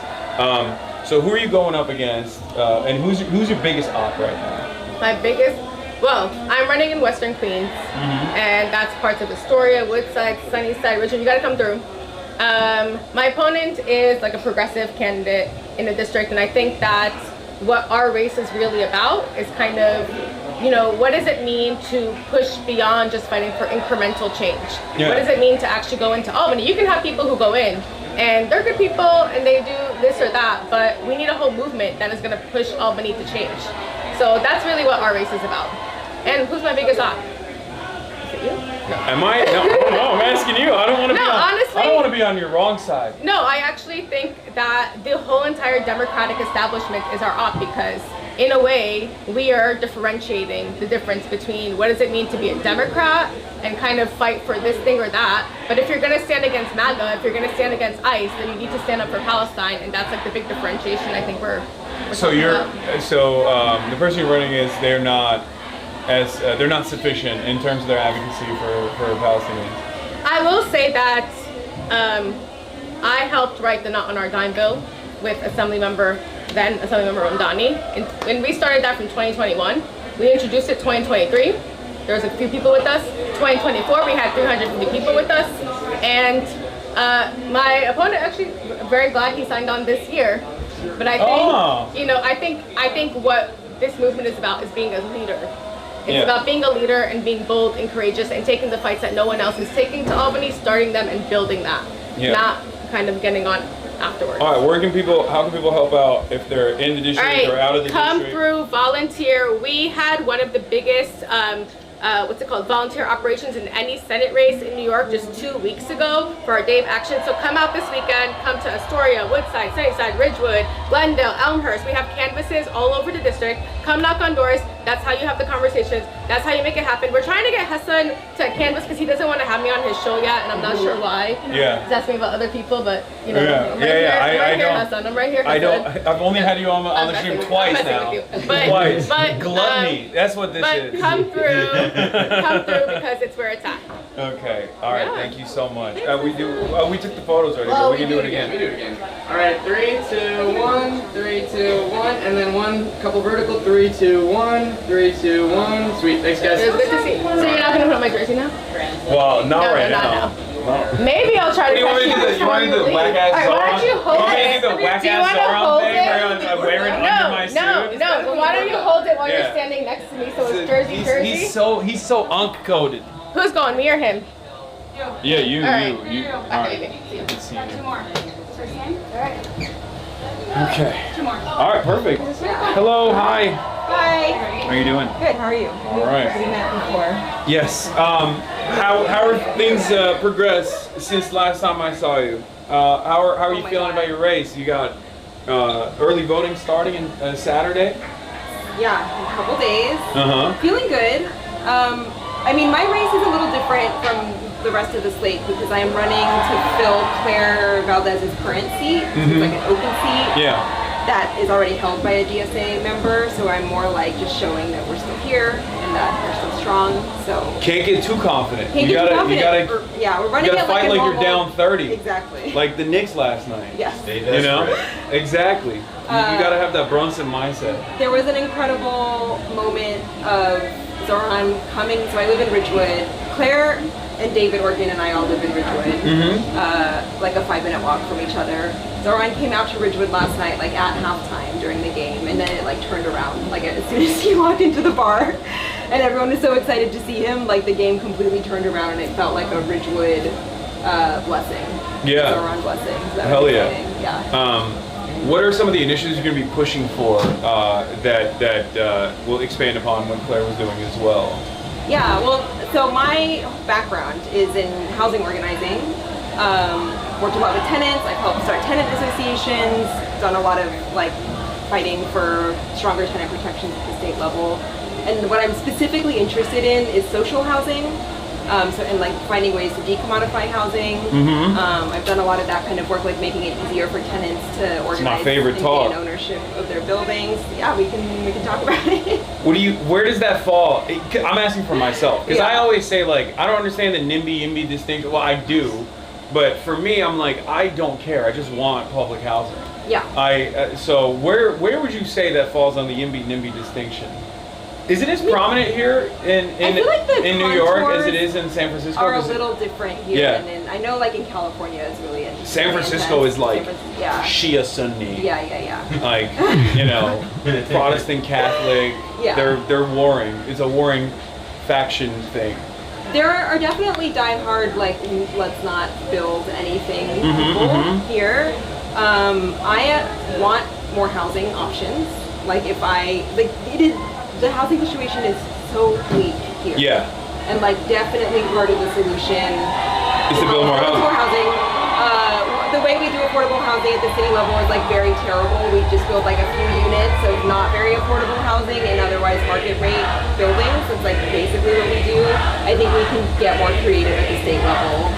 And there are already bills that that DSA electeds are moving that would be expanding, like, different forms of decommodified housing. I'm excited. Why? I feel like this was not a major consideration, even though housing is the biggest problem.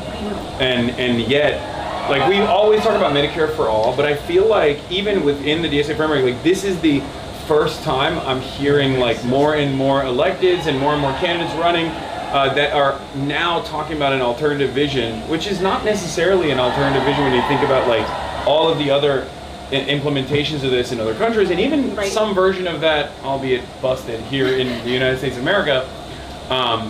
What do you think that changes? And I mean, do you feel like this is? I mean, you're out there. You're door knocking for other candidates, for yourself as well. I'm sure. What is the attitude from the public when they hear this? Do they take a Matt Iglesias style approach, where they're like, wait a minute, that's not feasible? What about the bottom line of real estate developers? There's a little bit of that. Well, there but is. I do think that people are generally like, wow, housing is my biggest expense and it's like out of control. And like, there is nothing like the way that people are talking about affordable housing, like in New York City, like when the city builds affordable housing, is like not satisfying to people. And so they know that we need something different. I don't know, it's like you don't really get so into the nuts and bolts of like what social housing means when you're at the doors, but I think people like in a general sense are like, yes, we should be trying something different. Permanently and more deeply affordable housing sounds very appealing to people, so I think it's resonating. Okay, hell yeah. All right, perfect. And what do you want to, how can people help your candidacy? Oh yeah, I don't think I even said my name. I'm Samantha Katan, I'm running for State Assembly in Queens. You can go to SamanthaForQueens.com and read more about me and donate and sign up to Canvas. All right, perfect. And we snap pics real quick. All right. Oh. Right here. Yeah. Okay, some verticals. Well, this is horizontal. All right. 3, 2, 1, and then some verticals. 3, 2, 1. Awesome. Thanks, guys. All right. Thank you. Nice to see you again. Yeah, good to talk. That's fun. All right. What up? What's good? How's it going? Oh, it's cooler in here. Hi. Oh, it is hot in here. It's a little warm. God damn. A little warm. Are you wearing a suit? All right. Everybody's been asking him that. The legend. Damn. Last time I saw Claire, I asked her if she was wearing the OG Yamamoto, and she's like, no, it's, what did you say it was? Cost. Oh, it's COS. I mean, it's still swag. Yeah. You got what's up with DSA with cool glasses? What's going on there? This is that deliberate? This is a new development Yeah. in DSA. We've like reached a new threshold where the requirement is cool ass glasses. You have to have swag, and you have to have cool glasses, or they beat your ass. That's what they told me. Sorry. They told me when they get together, they're all right. So you have never mind. You have a very interesting race. That's you and Daria Lisa both are running up against maybe not similar problems, because in her race she's running up against the establishment machine. In your race has actually turned a little sour, surprisingly, considering that it's supposed to be a DSA candidate, yourself, DSA cadre, DSA rank and filer with a union background, going up against the Working Family Party endorsed person that's like, I guess, leaving outbound, Nidhi Velasquez endorsed your opponent. How do you feel about it? Like, I mean, is this a real fissure at all? Were you surprised that it turned a little bit sour? You know, I think this is just a moment of clarity. You know, when coalitions change, they change race to race. That's not a big deal. It's not a problem. Sorry, it's a funny thing happening outside. For me, it's like, you know, here's what I am. Here's who I am, what I am. Yes. Democratic socialist, proud unionist, anti-war activist, out in front of the genocide, calling for a ceasefire, the end of U.S. complicity, years before my opponent. Stayed silent, stayed in the sidelines. And I think what voters have a choice between is exactly that. Progressive except for Palestine, and someone who has a real vision for international solidarity, true peace, and democratic socialism that spans borders. What do you think changed in the calculation or the mindset of your opponent for finally coming out and making the slightest nod in the direction of Palestinians only recently, as a matter of fact, after almost 2.5 years, almost 3 years of genocide? That's and 75 years of occupation of apartheid before then. Well, I mean, who's counting? Yeah. You know, I think that's a question for him. I don't know that he's given a satisfactory answer, to be totally honest. I haven't seen it. I haven't seen it either, and I think we're in a new political moment where it's much easier to be out on this issue. And when I was running for assembly in 2024 and 2023, I had $40,000 spent against me by the local version of AIPAC called Solidarity Network, WHO. And so many Democrats stayed on the sidelines, condemned people who were standing up for Palestinian human rights.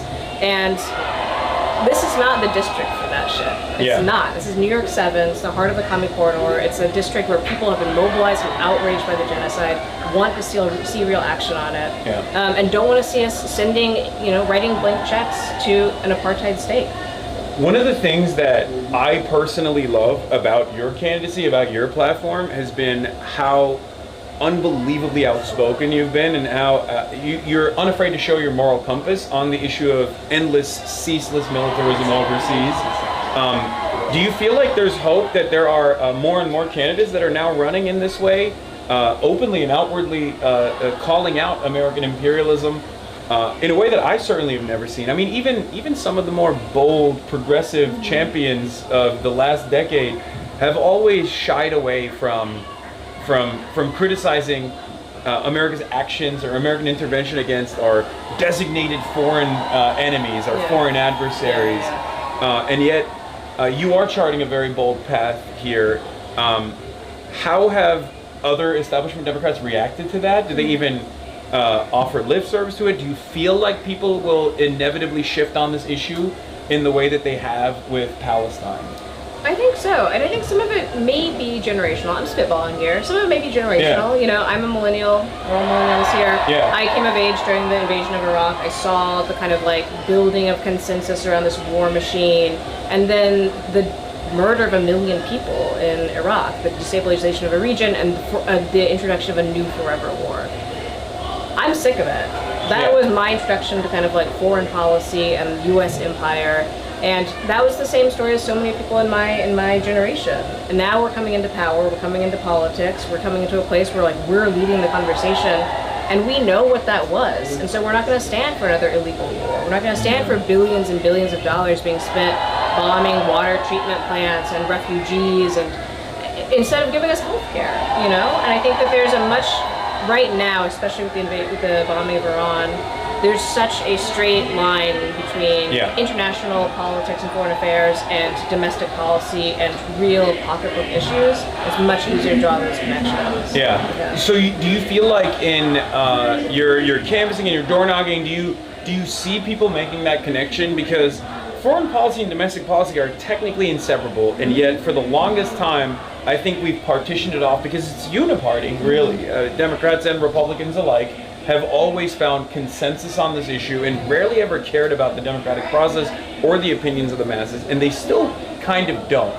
Israel is the greatest example of this, where there's this massive divergence between what the base wants and what the Democratic Party is willing to concede on.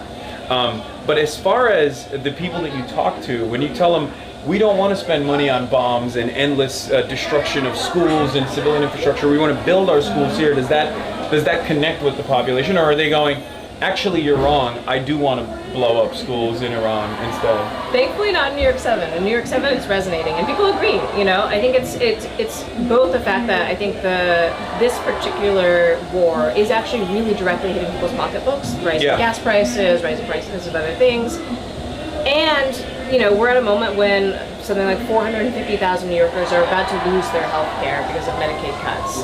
Thousands of New Yorkers are about to lose their SNAP benefits because of SNAP cuts. There's this reckoning with the idea that we are, the investments we're making are political choices. We're choosing to wage war and rain down death rather than just like affirm life here at home and make our lives a little bit easier. And I think that connection is very clear, and people, again, are really outraged by it. What's the craziest attack you've received from your main opponent so far? I think you said that only rich people live in Ridgewood. I saw that. Wait, really? Yes. Wild.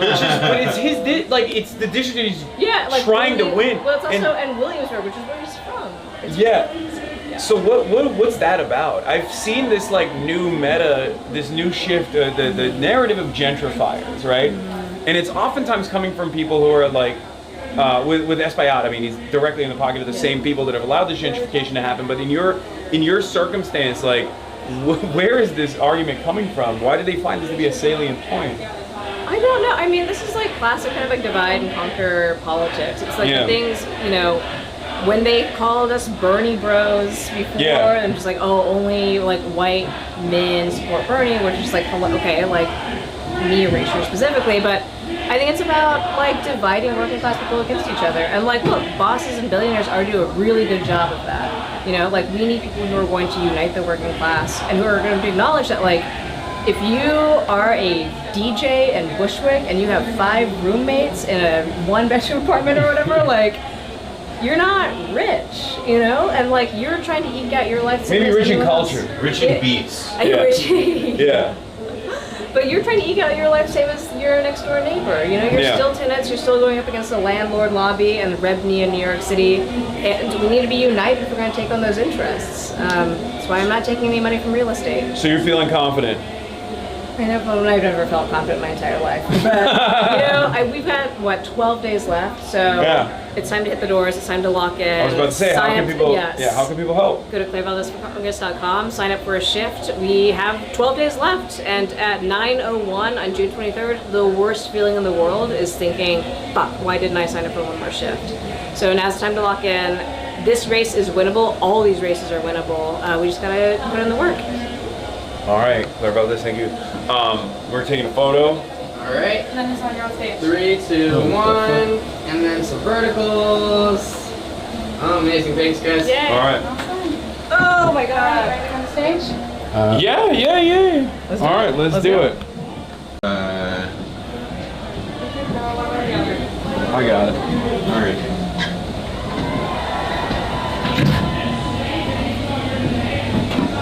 You want me to keep the mic on, right? Yeah. Now, so real quick, we thought we wouldn't be able to get her, but we got a special guest that you just have to meet. Oh my God! Come on. We loved him from the start. It's about all of us. It's about all of you. It's to make sure that we have enough power, enough asses and seats at the state level, at the local level, to ensure that this agenda continues. Because let's be real, Kathy Hochul is not going to accomplish taxing the rich all on her own. We're going to make sure that she taxes the rich. We're going to make sure that tax the rich.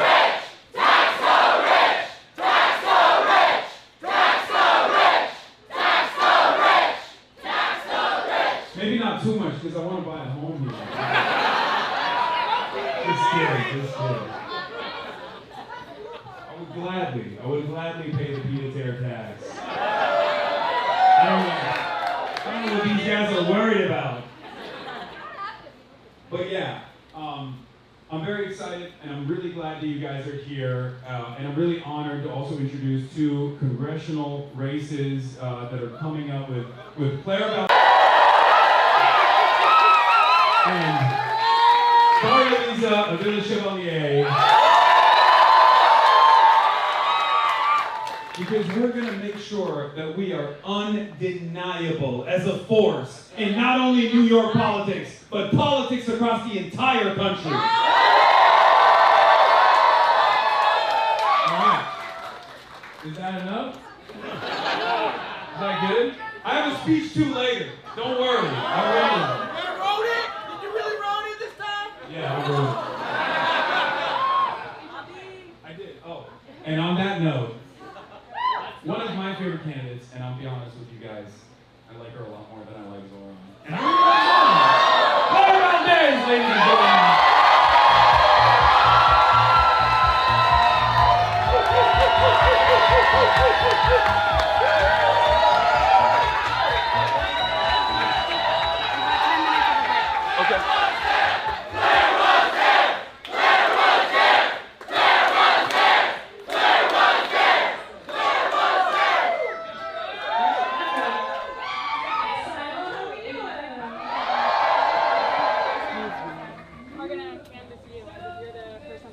Okay, perfect. Yeah. All And right. then you get your 10-minute speech. You guys love doing that to me. God damn it. I'm sorry. Okay, it's I fine. sent it ahead. It's fine. It's fine. I didn't say it. Hasan?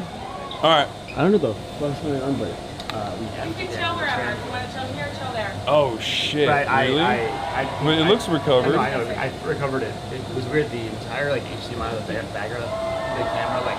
I don't know what's going on. That's fine. Did he get the speech or no? I got the last 40%. Yeah. But it means that when he goes out there for the canvas thing, it'll be good because it'll get time to restart before you talk. Okay. Yeah. For some reason, transiting is like fucking with it. 3/4. Okay. All right. Well, it is what it is. I mean, I'm sure other people are. But I mean, it was not the main speech. So. Yeah, it's not. This was just a 5-minute introduction that I was supposed to give. But it's weird. The bag just goes like it stops being live. Yeah, you just gotta be on it. Yeah. I guess there's nothing else to do. Yeah.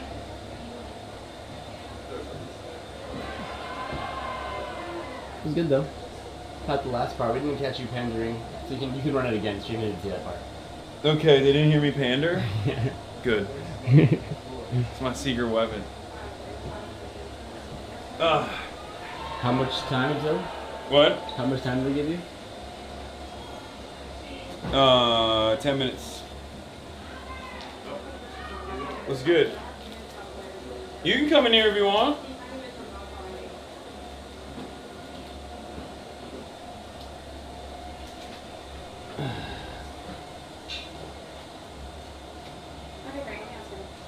What's up? Are you good to go intro the video?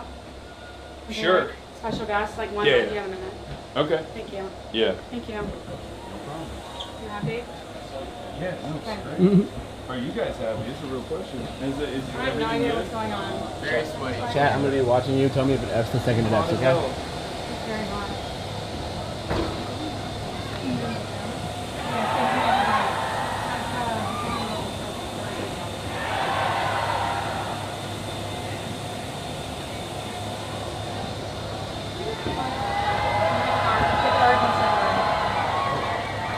Is it losing? Is it effing? I'm watching. Okay.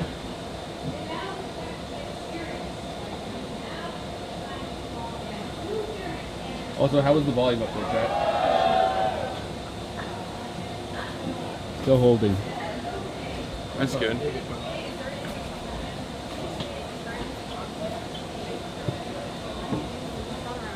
was fine.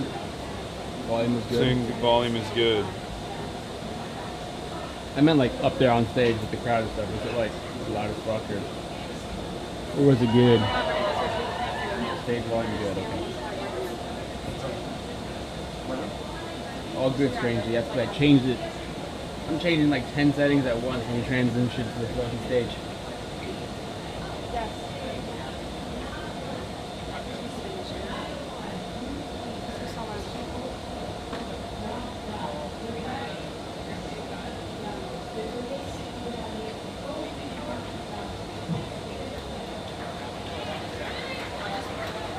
guys watched the video, can you and Claire stay up there and talk about Darlene and how excited we are for her race? Yeah. With Claire? Yeah, you and Claire. Yeah. After the video. And I'm gonna give a little spiel beforehand about why she couldn't make it, and be like she's working tirelessly 2 days. I talked to Bianca beforehand too.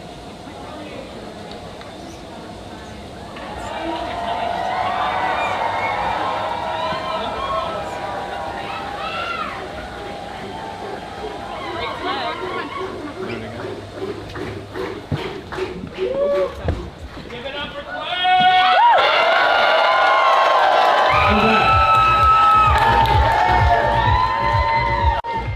I can't get enough of this hosting thing. My God. All right. So we have another very special guest who unfortunately could not make it here in person tonight because she is tirelessly working to make sure that she knocks on every door in her district. But, of course, yes, you got it. You get nothing for that. I'm talking about Daria Lisa. Hi everyone, my name is Daria Lisa. I'm and I'm running for Congress here in New York 13, Uptown, and the Bronx. And I'm so excited to run with such an incredible slate of DSA candidates. I'm so excited to be able to bring democratic socialism to the halls of Congress. And you all do this work every single day because you love New York.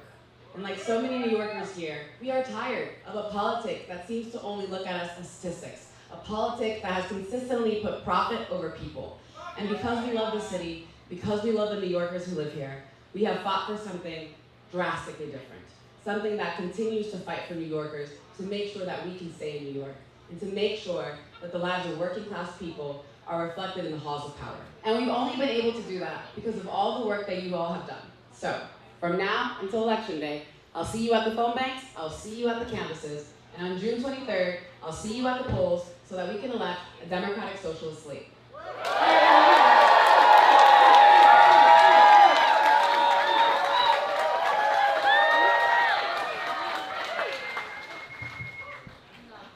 You go first. There she is. Is that real life size? Is that what it? Yes, it is. That's crazy. They're fucking me up. They're fucking me up. Yes, it is. Yes, it is. Yeah, like as I was saying earlier, unfortunately Daria Lisa couldn't make it here tonight because she is literally knocking on every single door in her district personally. But that's why it's incredibly important because look, she's going up against the party machine, an establishment Democrat, a do-nothing Democrat. Okay. Not a lot of Espaillat fans in the building. But it's incredibly important to make sure that both Daria Lisa and Claire here win by such unprecedented numbers with your tireless advocacy that we send a message to Congress once and for all that a new way of politics is here to stay.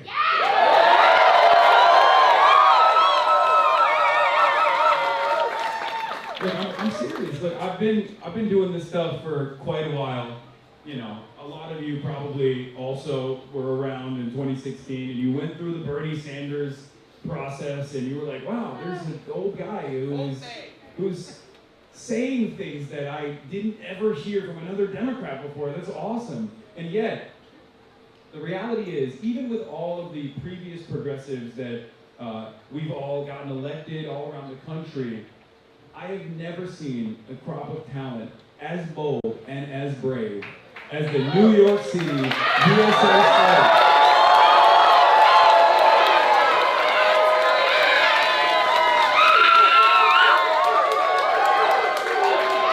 And let me tell you, listen. This is not just about young millennials and older millennials, as many of you are, and myself included. We are kind of putting numbers on the board as millennials. That's crazy. Yeah, Gen Z is cool too. But one thing I will say, look, I'm a socialist. I don't believe in generational politics. I don't think that's real. However, one thing that I have seen from visiting different protests all around the country, going to these No Kings rallies that people always poo-poo and say, oh, they're all liberals, whatever, is that the Barbaras and Debras are ready for this too. Yeah. If you think people in this room are radical, you should listen to a 75-year-old named Gertrude, who's out there and wants to basically criminalize being a Republican.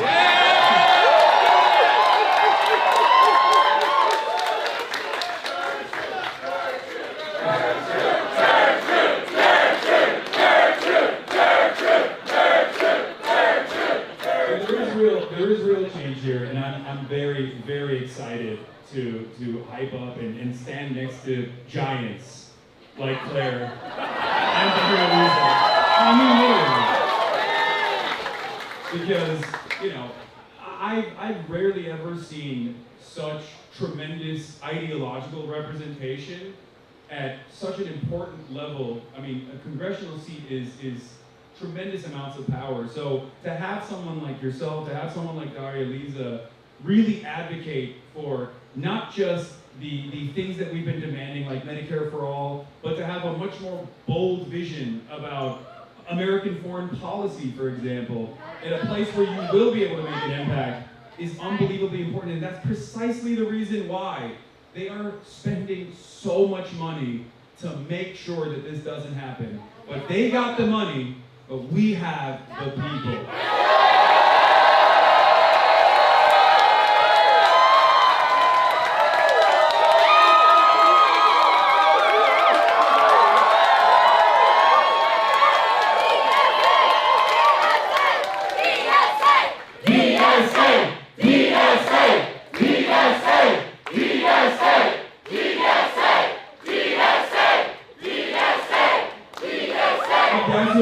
How are you going to gas yourself up now? Come on. Get in there. I'm gassed up.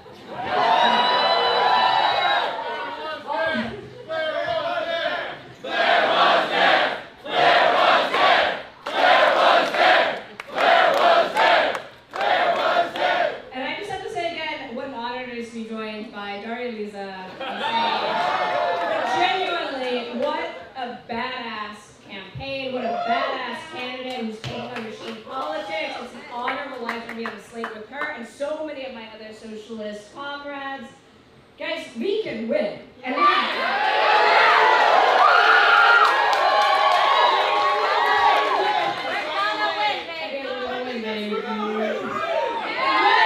and what is so different about us is that we're doing it together. That this is about solidarity and cooperation and building power and not about individual politicians trying to get theirs. Yes. This is about a movement. Yes. That's why the slate is so important and why, again, I'm so proud to be here. My slate mate, Daria. Let's go.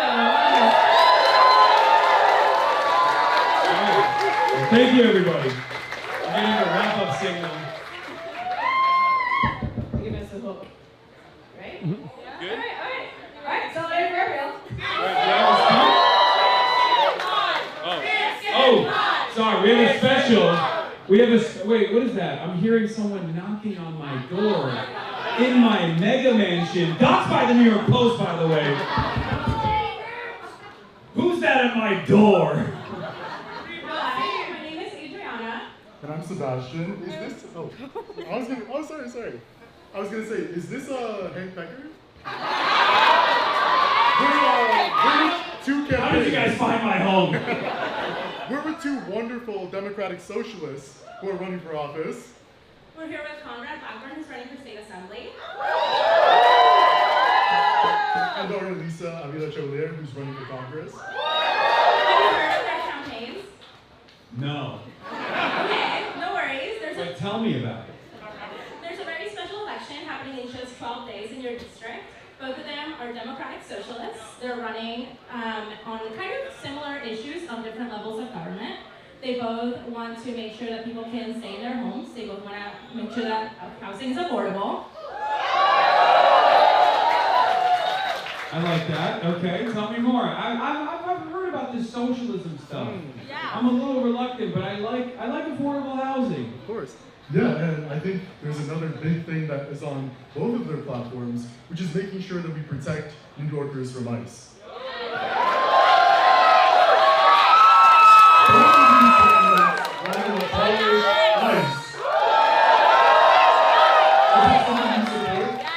I'm interested, because I voted for Espaillat over and over again. That's okay. What's Espaillat's take on ICE? Well, he said dismantle it 1 year ago, didn't say anything 5 years ago. I don't know what he believes. Well, there was a guy in the district, I'm forgetting his name, Mahmoud Khalil, I think. As a New York Times subscriber, I love to read the New York Times. And they were calling a bunch of names, but I thought his case was really interesting. It felt like the American government was taking egregious actions. What did Espaillat do? Because he was a constituent of Espaillat's, right? Just like I am in this district. I live in Harlem. Espaillat did not do anything for Mahmoud. No. I didn't even know that. That's right. Yeah. So this is a part of the case, so you lied to beef up her point? Like what? Wow. As a lifelong Espaillat Democrat, I believe I will be voting for both of these candidates now.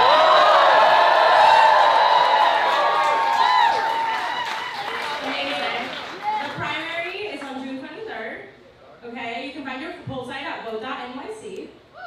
You sounds like you're pretty enthused by the socialism idea. Would you like to knock doors with us over the next 12 days? As a very busy finance executive, I believe I will atone for my crimes at Wall Street by knocking on doors for a democratic socialist.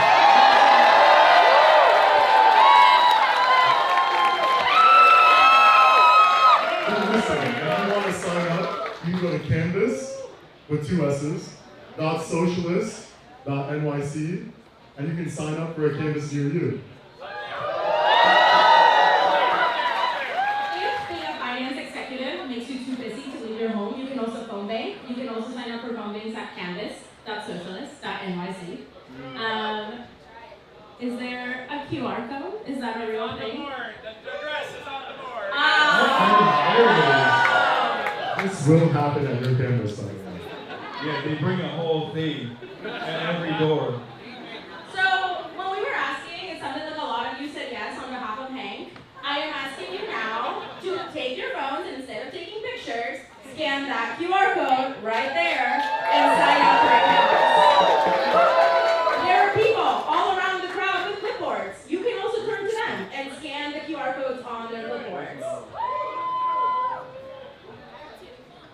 Okay. Amazing. I love socialism now.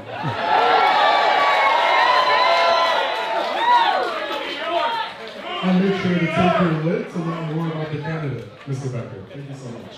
Wow. He's got swag too. How fun. All right.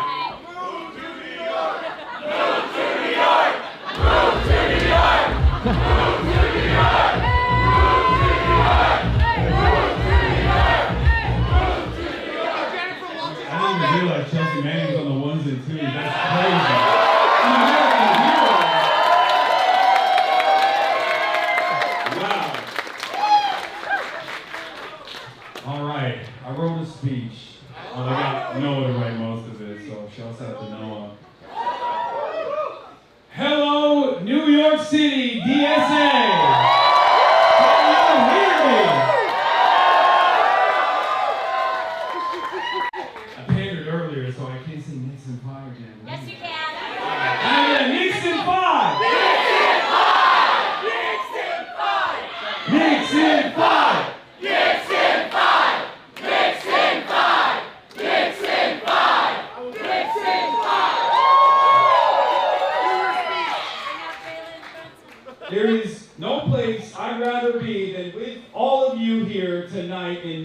City. Thank you so much for being here. I really mean it. And thank you to New York City DSA for giving me the opportunity to talk to all of you tonight. Move to New York! Move to New York! You guys can't say that every time. I'm here to talk about serious things, okay?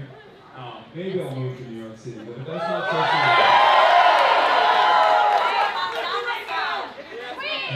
I want to talk to you about why I'd rather be here tonight more than anywhere else all around the world. And that's because here in New York City, you are on the front lines of one of the most important battles.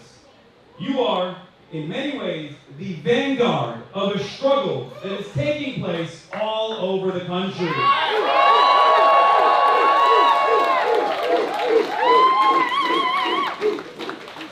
And every one of us in here, and even all around New York and all across the United States of America, can see what's going on.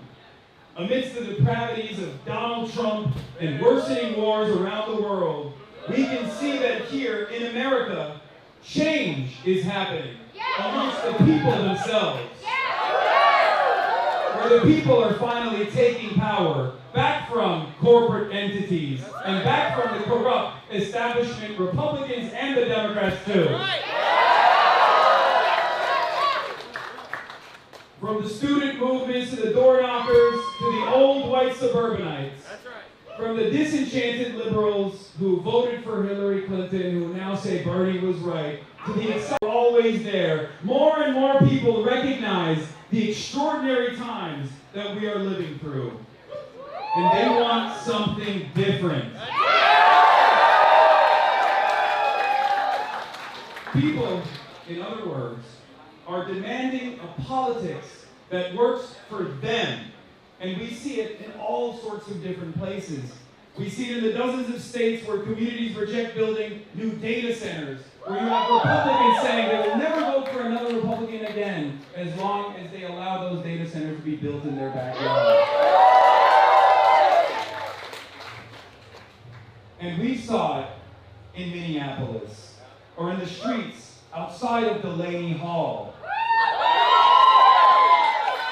More and more people are demanding a different politics, something not beholden to corporate or pro-Israel or imperialist interests.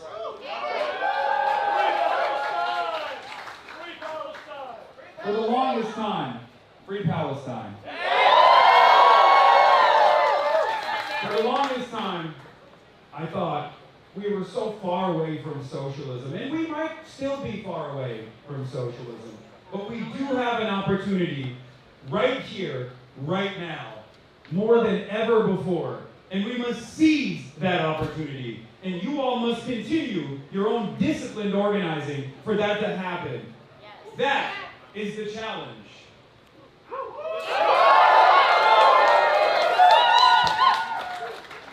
Now, what is this organizing? It's more than just elections. It's work like organizing tenant unions. It's work like international solidarity movements, whether that's donating funds to comrades in poor countries or participating in actual solidarity missions to Palestine or to Cuba and so on.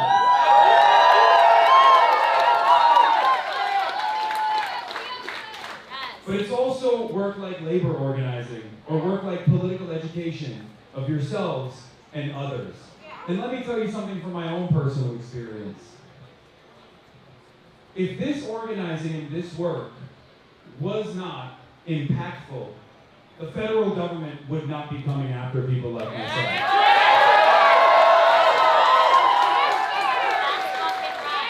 Because for years and years, I've done this advocacy on Twitch, I've gone to the protests, but never before had I ever experienced this level of federal repression. And people ask me all the time, they say, how do you feel? Are you afraid? And I say, I'm unbowed.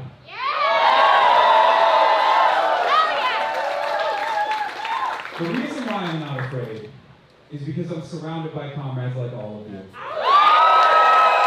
Because if we did not have something real here, if we did not have something that threatens the halls of power, they would not be coming after people like myself. In the words of Donald Trump, they're not coming after me. They're coming after you. I'm just standing in the way.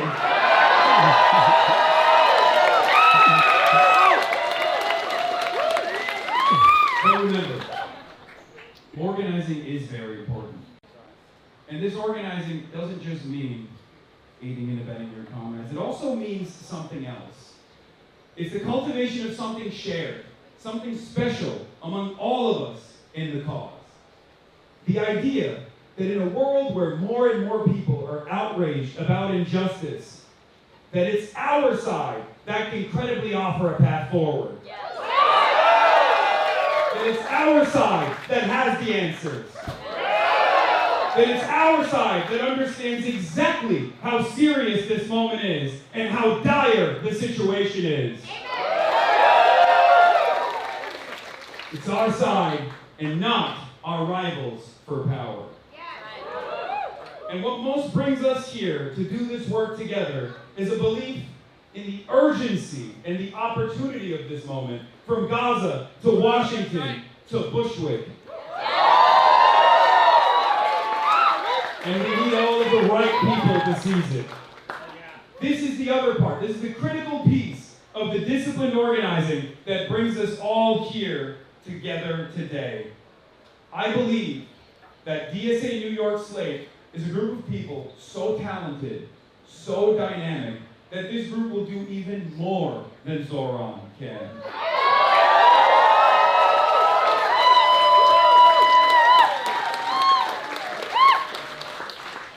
I hope that although Zoran was the first in New York City, by the end of these midterms, Zoran will seem unremarkable.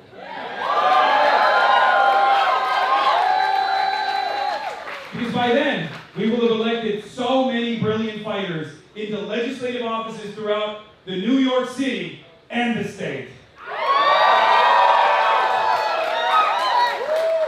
Claire Valdez. Mary Lisa Avila Chevalier. Albert Kawas. Christian Celeste Tate. Conrad Blackburn. Ian Huntley. Diana Marino. David Orkin. Iapa Sairi Tupac. And Samantha Catan.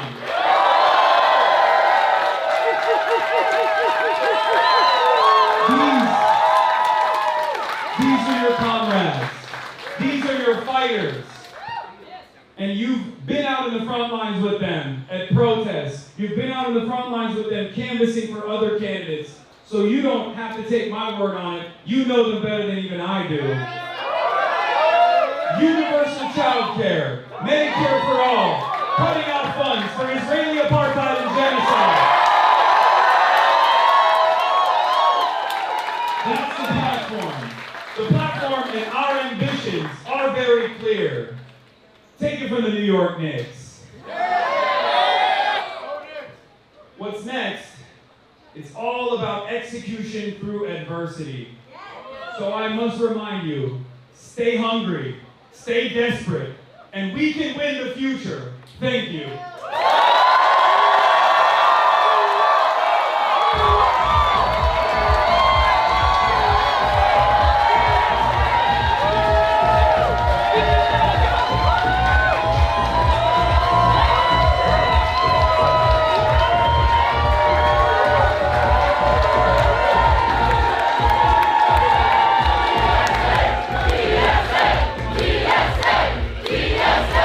DSA!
Okay, so we're doing a quick video here. I'll just end our broadcast here, chat. I'll be live tomorrow. Thank you so much. Shout out New York City DSA. Shout out Noah. Thank you for being here. Thank you. Yeah, this was great. What an incredible experience. I'm gonna go shoot some stuff with these guys right now.